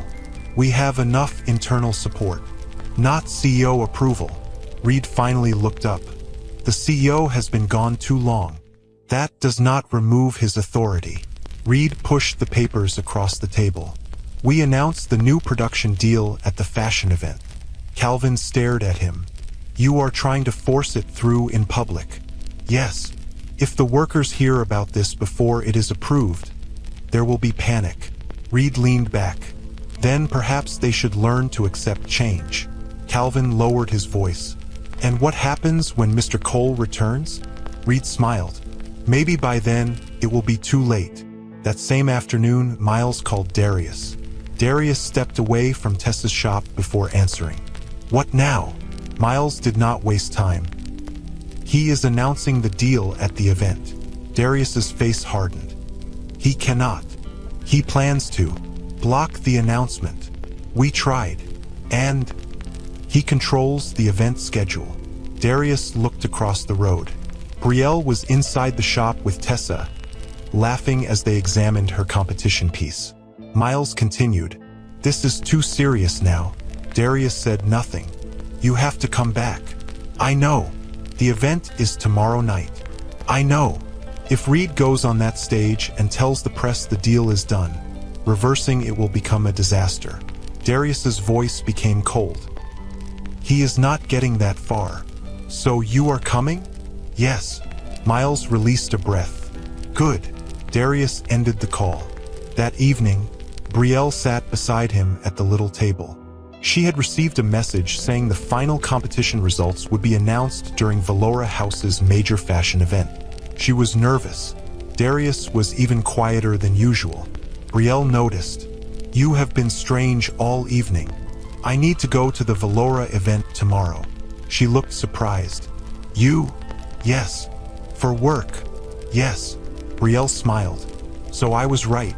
You really do work around important fashion people. Darius almost laughed. Something like that. Will you be working backstage? He paused. Probably not. Security? No. Fabric team? No. Brielle leaned closer. What exactly do you do there? Darius stared at her. This was the moment. He could tell her. He should tell her. Brielle, there is something about Valora House that I need you to know. Her smile faded. What? Darius opened his mouth. Then Brielle reached across the table and held his hand. You know something? What? When I first entered that building, I felt small. Everyone looked rich and important. Darius listened. But then I came home here. She looked around the tiny apartment. And I realized I like this. Darius frowned slightly. This? Our simple life. Brielle smiled. I know my family thinks I made a terrible choice, but I do not need you to become some rich man just to prove them wrong. Darius's chest tightened. She continued, I married you when everyone thought you had nothing. I still love that same man. Darius looked at her hand over his. The truth sat right behind his teeth, but he could not say it. Not yet. Instead, he squeezed her hand. Whatever happens tomorrow, remember that. Brielle laughed softly. Why are you making it sound scary? Darius looked away. Because tomorrow may change more than you think. She did not understand what he meant.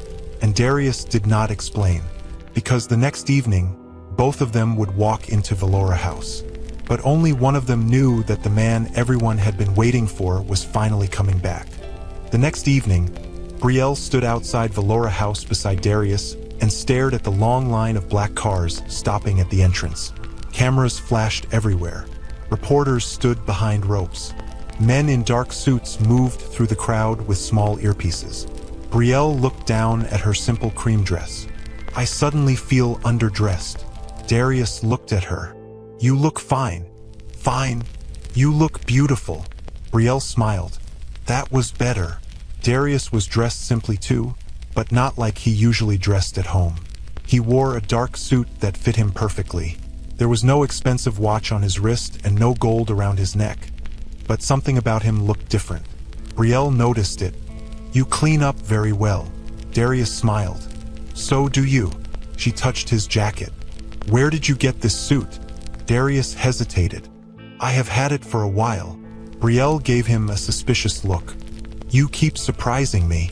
Before he could answer, a man in a dark suit approached. Mr. Cole. Darius's face changed.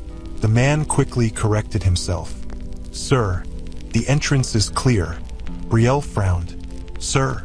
The man looked at her, then at Darius. I mean, sir, as in, sir. Brielle stared at him. Darius spoke quickly. Thank you. The man nodded and walked away. Brielle watched him leave. That was strange. He is probably security. He knew your name. Darius did not answer. Brielle crossed her arms. Darius, we should go inside. You are avoiding the question. I know. That is not helping. Darius looked at her carefully. Brielle, tonight may be confusing. Her smile disappeared. What does that mean? Before Darius could answer, someone called Brielle's name. Brielle! She turned. Tessa hurried toward them. You made it. Brielle hugged her. I almost turned around. Why? Brielle pointed at the expensive cars. Because everyone here looks like they own a bank. Tessa laughed. Then pretend you own too. Brielle smiled. Darius looked toward the entrance again. He was watching the security officers. Tessa noticed. You look nervous. I have work to do. Brielle turned to him. Now? Yes. You are leaving me? Only for a while. Brielle frowned. You still have not told me what you are doing here. Darius took her hand. I know. That answer is getting old. He looked like he wanted to say something. Then another security officer appeared near the doors and gave him a small nod. Darius squeezed Brielle's hand. I will find you inside. She pulled her hand back slightly. Darius. Yes. If there is something you need to tell me now. He stared at her. For one long moment, Brielle thought he finally would. But he only said, I am sorry. Then he walked away. Brielle watched him disappear through a side entrance. Tessa came closer. What was that? I have no idea. The main hall inside Valora House looked bigger than anything Brielle had seen before. Bright lights shone above a long stage.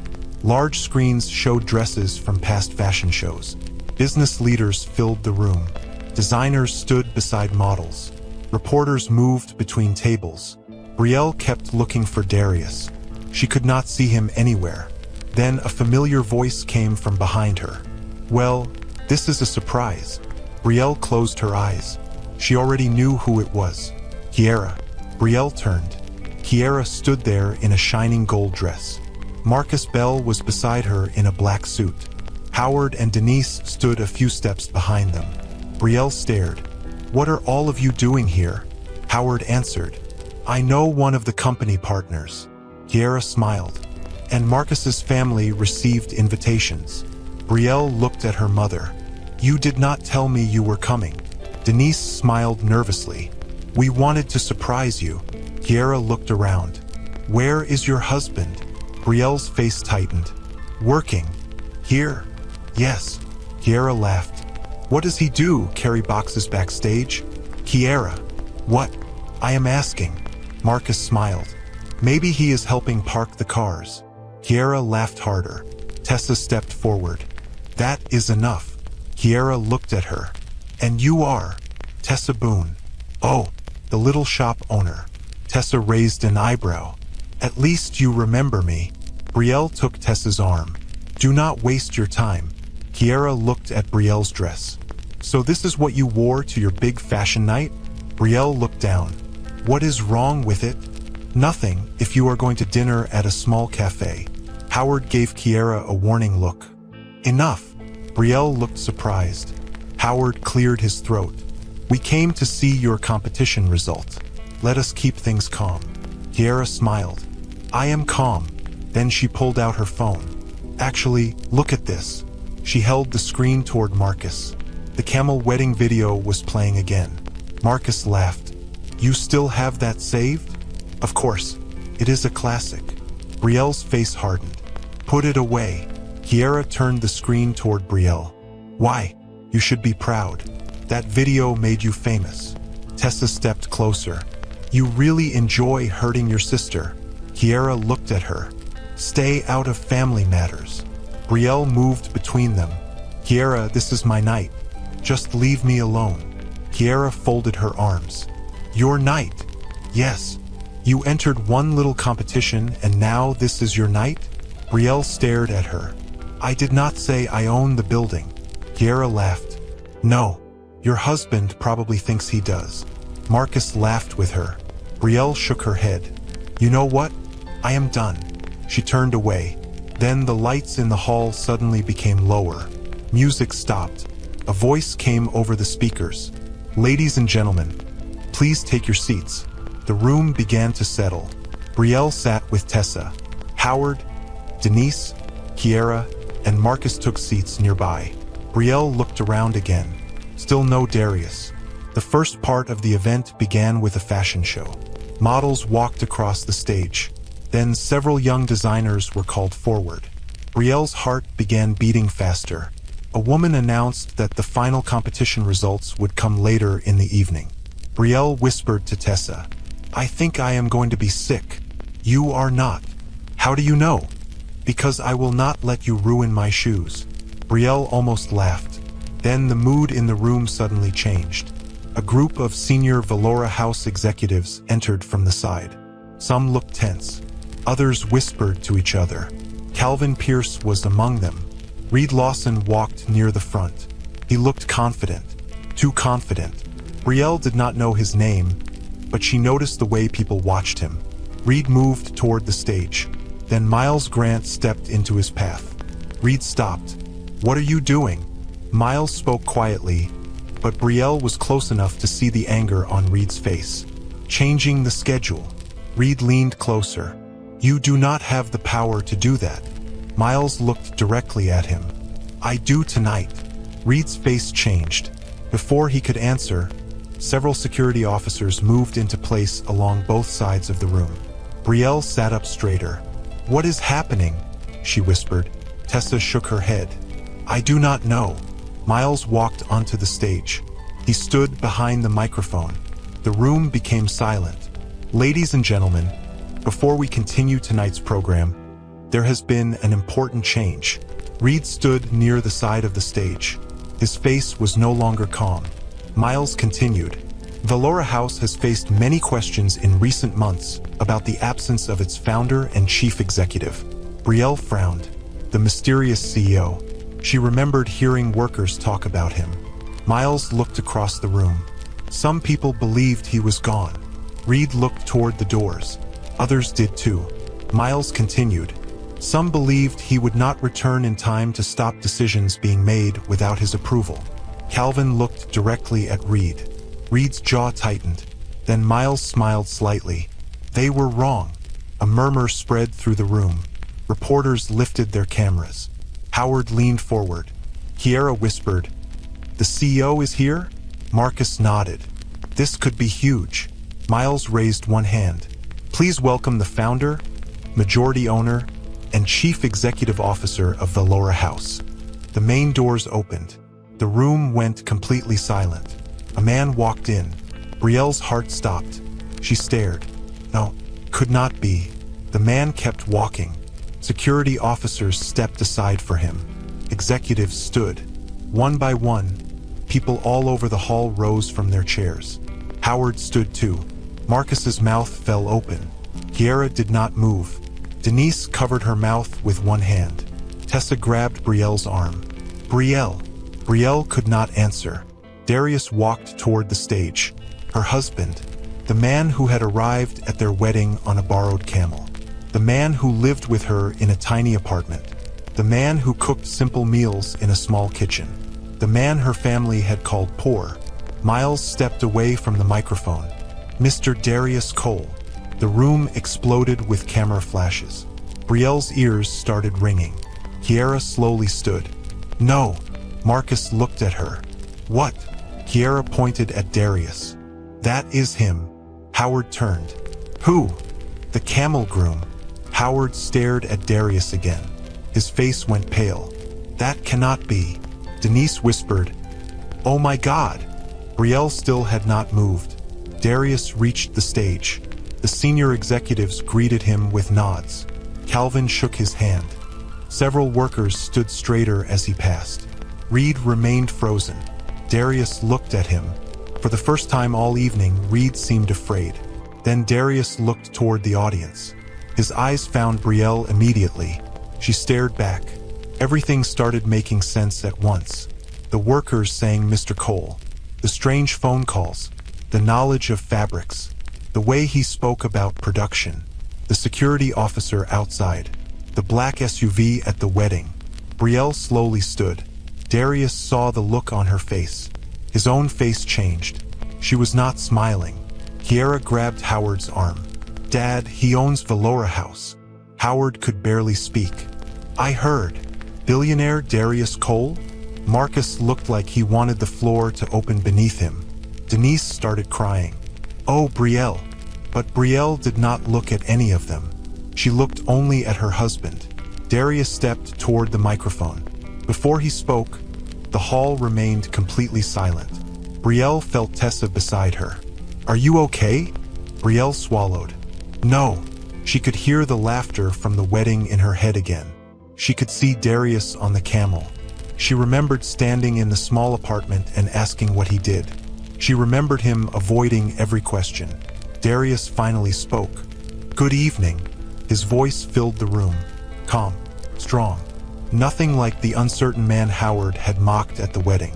Brielle felt tears reach her eyes. Not because she had married a billionaire. Because her husband had looked her in the face every day and let her believe a lie. Darius looked straight at her again. Brielle slowly shook her head. The excitement around the room meant nothing to her. Kiera was shocked. Howard could not speak. Reporters were fighting for pictures. And everyone who had laughed at the poor groom was now staring at the billionaire CEO. But Brielle only had one thought. Why did you not trust me with the truth? Darius seemed to understand the question without hearing it. His face filled with regret. Brielle turned away from the stage. And for the first time since their wedding day, she pulled her hand away when Darius reached for her. Brielle walked away from the stage before Darius could reach her. Behind her, the room was still full of noise. Reporters called his name. Cameras flashed. Guests whispered. Howard stood frozen. Kiera looked like she had forgotten how to speak. But Brielle heard none of it clearly. She pushed through the side doors and entered a quiet hallway. "Brielle!" She kept walking. Darius followed. "Brielle, please." She stopped so suddenly that he almost walked into her. Then she turned. "Do not." Darius froze. Her eyes were wet. "Do not come out here and act like this is a small thing." "I was not going to." "You lied to me." "I hid the truth." Brielle stared at him. "That is called lying." Darius looked down. "You are right." "No excuses?" "No." "Good." She wiped her eyes. "For weeks I asked you questions. Simple questions. What do you do? Where do you work?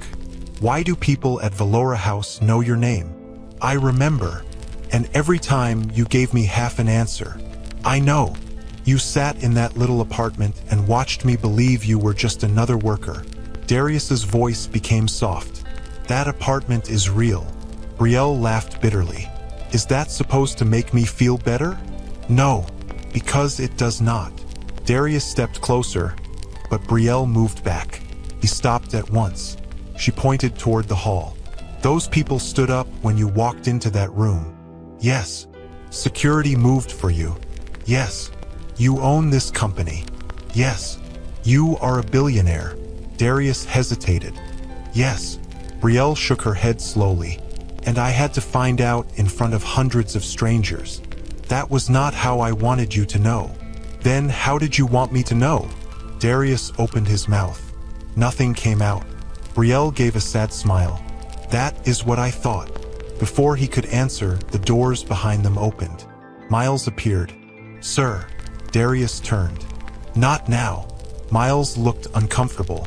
"I am sorry, but Reed is trying to leave." Darius's face changed. Brielle saw it. In 1 second, the hurt husband disappeared and the CEO returned. "Stop him. Security has him in the boardroom." "Good." Miles lowered his voice. "The press is asking why the event was interrupted." Darius looked at Brielle. She crossed her arms. "Go, Brielle. Go deal with your company. I do not want to leave you like this. You already left me in the dark for weeks." That hit him hard.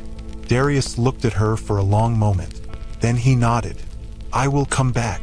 Brielle said nothing. He followed Miles toward the boardroom. Inside, Reed Lawson stood beside the long table with Calvin and several directors. 2 security officers guarded the door. Reed laughed when Darius entered.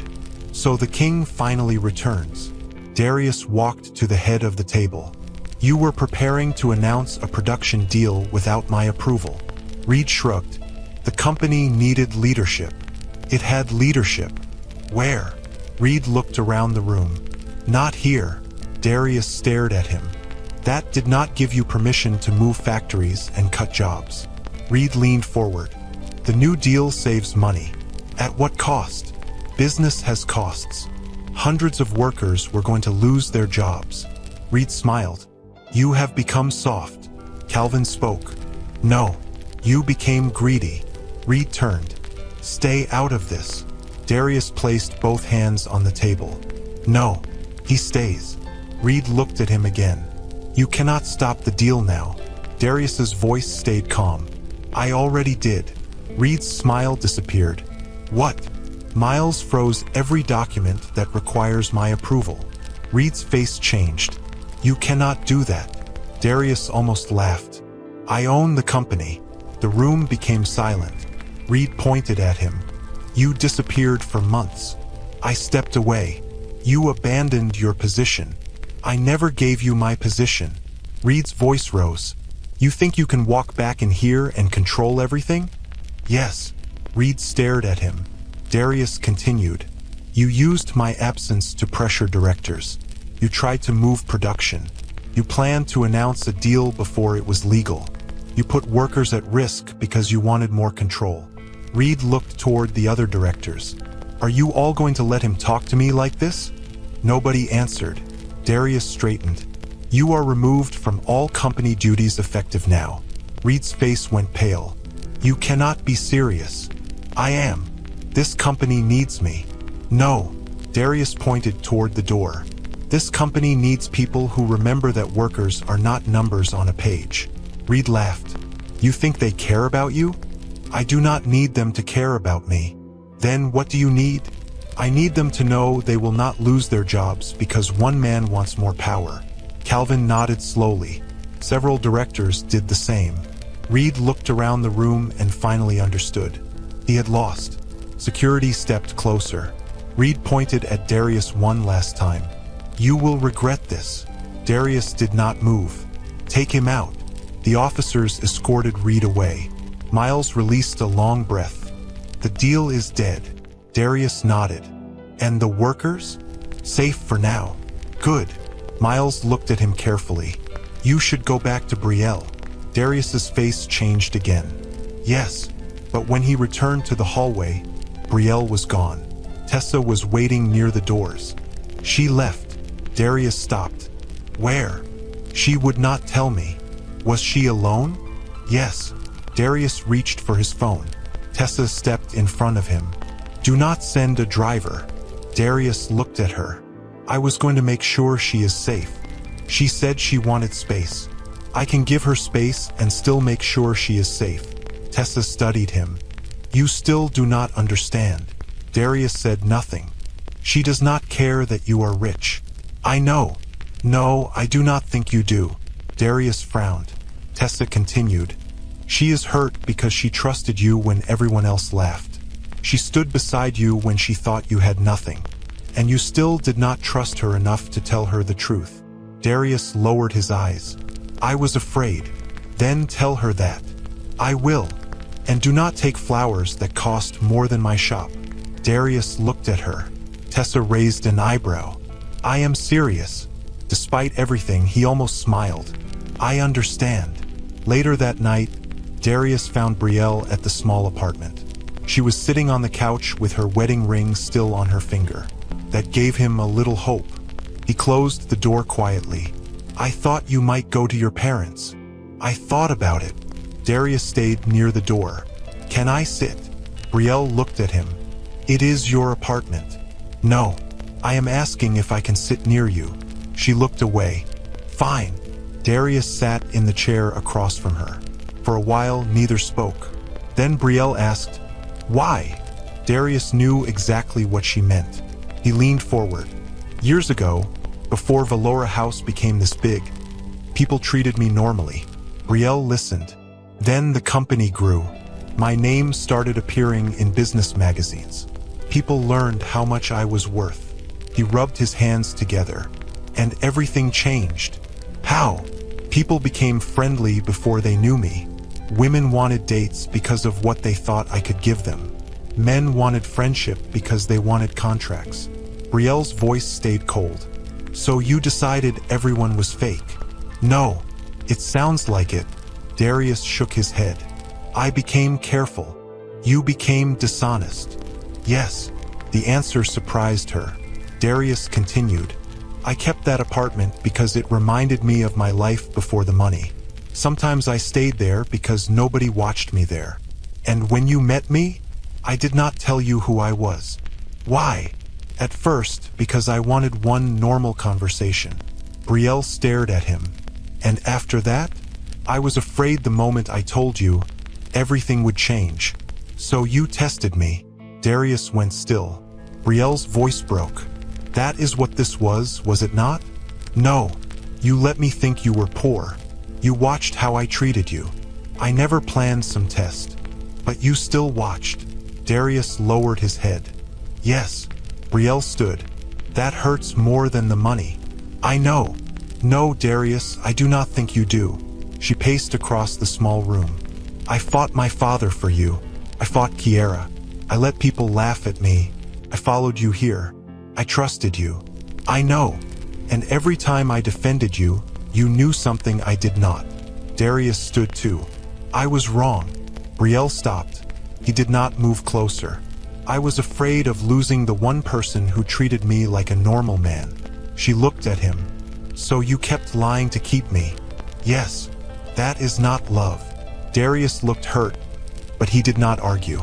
Brielle continued. And what about the camel? That was real. She frowned. My private car broke down outside the city. You had a private car? Yes. Of course you did. Darius continued quickly. My security team wanted to bring a company convoy. So why did you not let them? Because everyone at the wedding would have known who I was before I reached the altar. Brielle laughed sadly. So you chose a camel instead. I saw the owner nearby. I paid him to let me borrow it. She stared at him. The most powerful fashion CEO in the country rode a borrowed camel because he was afraid people would know he was rich.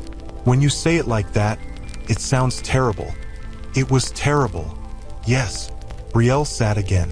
Darius stayed standing. Then she said quietly, I need space. His face fell. Are you leaving me? I do not know. That answer hurt him more than anger. Brielle looked at him. I love you. That is what makes this so hard. Darius slowly nodded. What do you need from me? Nothing. I can fix this. No. He stopped. Brielle pointed toward him. That is your problem. You think you can fix everything. I did not mean with money. But you are used to having power. People move when you speak. Deals stop when you say stop. Reed lost his job in one sentence. Darius said nothing. You cannot do that with me. I know. Do you? Yes.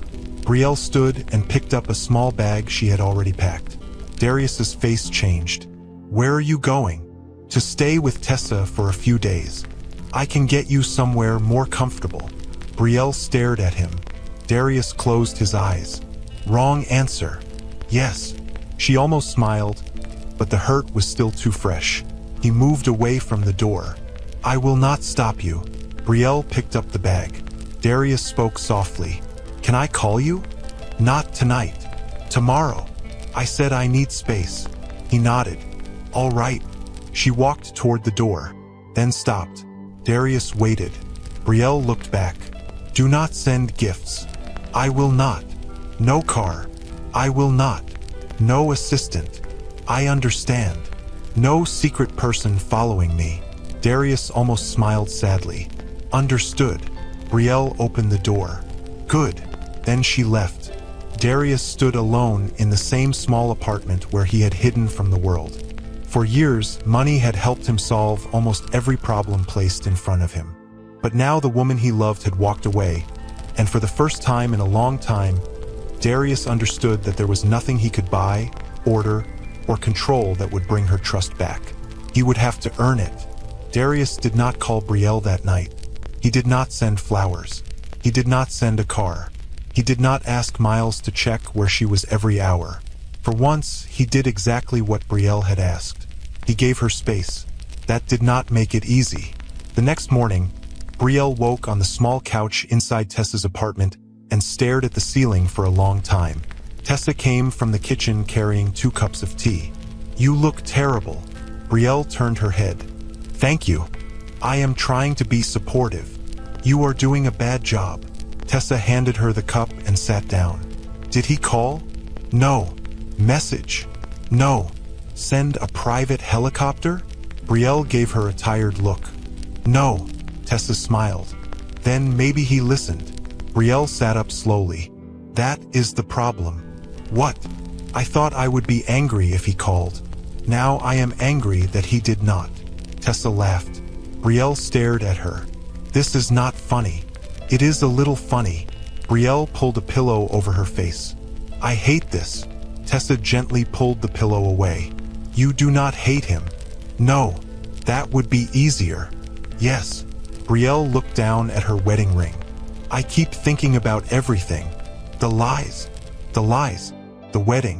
The apartment. The way he looked at my designs. All those times he helped me without trying to control anything." Tessa nodded. "People can do good things and still make bad choices." Brielle looked at her. "That sounded wise. I own a sewing shop. Wisdom comes free with broken machines." Brielle laughed for the first time that morning. Over the next week, Darius kept his distance. But his actions began speaking for him. The Laura house officially stopped Reed's factory deal. Workers who had feared losing their jobs received clear notice that their positions were safe while the company reviewed future plans. Darius also ordered a full check of the choices Reed had made during his absence. But he did not use any of that to impress Brielle. He did not appear at Tessa's shop.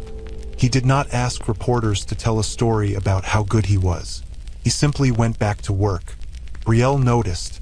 One afternoon, she was in Tessa's shop finishing a new dress when her phone rang. She looked at the number. The Laura house. Her heart jumped. Tessa noticed. "Answer it." Brielle did. "Hello." A woman spoke. "Am I speaking with Brielle Carter?" "Yes." "My name is Lena Foster.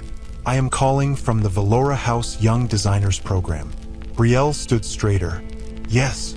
We would like to speak with you about your final competition piece." Brielle's fingers tightened around the phone. "Did I do something wrong?" "No. Actually, the judging team was very impressed." Brielle looked at Tessa. Tessa's eyes widened. Lena continued. "Your design did not win first place." Brielle's smile faded slightly. "Oh, but the team wants to offer you something separate." Brielle frowned. "What?" "A chance to develop a small clothing collection under a new designer program." Brielle stopped breathing for a moment. "Are you serious?" "Yes." Her eyes filled with tears. Then a new thought hit her. Did Darius arrange this? There was a pause. "No." "Are you sure?" "Yes." Mr. Cole gave clear instructions that he would not take part in your judging or contract discussion. Brielle closed her eyes. Lena continued. "The offer comes from the design team. You will still need to review the terms and accept them if you are interested." Brielle swallowed. "I am interested." Tessa nearly screamed. After the call ended, she grabbed Brielle. "You got your collection." Brielle laughed. "Maybe." "No, maybe. You did it." Brielle shook her head. "I thought Darius might have helped. But he did not." "No." Tessa studied her face. "And that matters to you?" Brielle nodded. "Yes." 2 days later, Brielle entered Valora House again. This time, she did not feel small. She sat in a meeting room with Lena and 2 company lawyers. Darius was nowhere in sight. They explained the contract in simple terms. Brielle would create a small collection. The Laura House would pay for production and sales. Brielle would keep her name on the work and receive a fair share of the money. She asked questions. She changed 2 parts she did not like. Nobody told her she had to accept everything because she was married to the CEO. By the time she signed, her hands were shaking with excitement. When she left the room, she found Darius standing at the end of the hallway. He did not come closer. He simply waited. Brielle walked toward him. You knew? Yes. How long? Since yesterday. And you stayed out of it? Yes. She studied his face.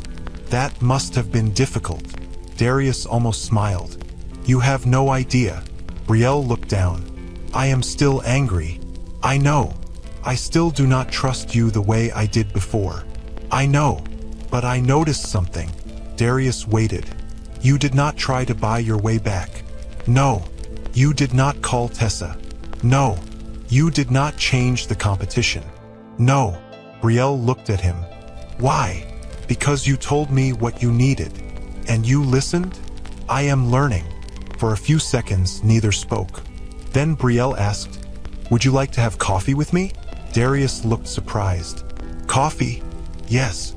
Is this a test? No. Good. Because I am terrible at tests. Brielle smiled. Apparently, that coffee became another one 3 days later. Then dinner. Then long talks. Darius answered every question she asked. No half answers. No secrets. When Brielle asked how much Valora House was worth, he told her. When she asked about his homes, cars, and investments, he told her. When she asked why he kept the small apartment, he explained that it had been the first place he rented when Valora House was still only an idea. Brielle listened. Sometimes she became angry again. Sometimes Darius apologized again. But he stopped trying to rush her. Weeks passed. One evening, Brielle returned to her parents' home with Darius beside her. Howard opened the door. For once, he had nothing to say. He looked at Darius, then at Brielle. Come in. Kiera was already there. Denise hugged Brielle tightly. I missed you. I missed you too. Howard remained standing near the living room. Finally, he cleared his throat. Darius. Yes, sir? Howard looked uncomfortable. I owe you an apology. Kiera turned toward him. Brielle said nothing. Howard continued. I judged you by your clothes, your car, or your lack of one. Darius almost smiled. Howard looked down. I thought money told me what kind of man you were. Darius answered calmly. And now? Howard sighed. Now I know I was wrong before I knew you were rich. That made Brielle look at him. Howard continued. If you had truly been poor, I still had no right to treat you the way I did. Darius nodded. Thank you. Denise wiped her eyes. I should have trusted Brielle more. Kiera remained silent. Brielle looked at her. Nothing to say? Kiera crossed her arms. At first, Brielle thought she would start another fight. Instead, Kiera looked away. I was jealous. The room became quiet. Brielle blinked. Of what? Kiera laughed sadly. You. Me? Yes. You spent your whole life doing what you wanted. You did not care what people said. Brielle stared at her. Kiera continued. When you entered that competition, everyone started talking about your designs. I hated it. So you ruined my dress. Kiera nodded. Yes, that could have destroyed my chance. I know. Brielle's voice became colder. And you let me think nothing happened. Kiera's eyes filled with tears. I was wrong. Brielle did not immediately forgive her. Instead, she said, You hurt me. I know. And saying sorry does not erase it. I know. Brielle looked at Darius, then back at Kiera. But I know what it is like to want a second chance. Kiera cried quietly. Months later, Brielle's first clothing collection was ready. Her name appeared beside the designs because she had earned it. Tessa stood proudly at the first small showing. Darius stayed near the back. He did not make a speech about helping his wife. He did not take credit. He simply clapped when Brielle stepped forward. After the event, he came to her. You did it. Brielle smiled. We did some of it. No. He shook his head. You did this. She looked at him for a long moment. Then she reached for his hand. I think I am ready to come home. Darius froze. Are you sure? Yes. He smiled. Which home? Brielle narrowed her eyes. How many homes are we talking about? Darius laughed. That conversation may take a while. Brielle shook her head. Start with the little apartment. Darius looked surprised. You want to go back there? For now. Why? Because that is where we need to start again. Months after their wedding, Brielle and Darius returned to Lakeside Garden for a small celebration with family, friends, workers from Velora House, and people from Tessa's shop. This time, several luxury cars lined the road. Howard stood near the entrance. Kiara was helping Denise arrange flowers.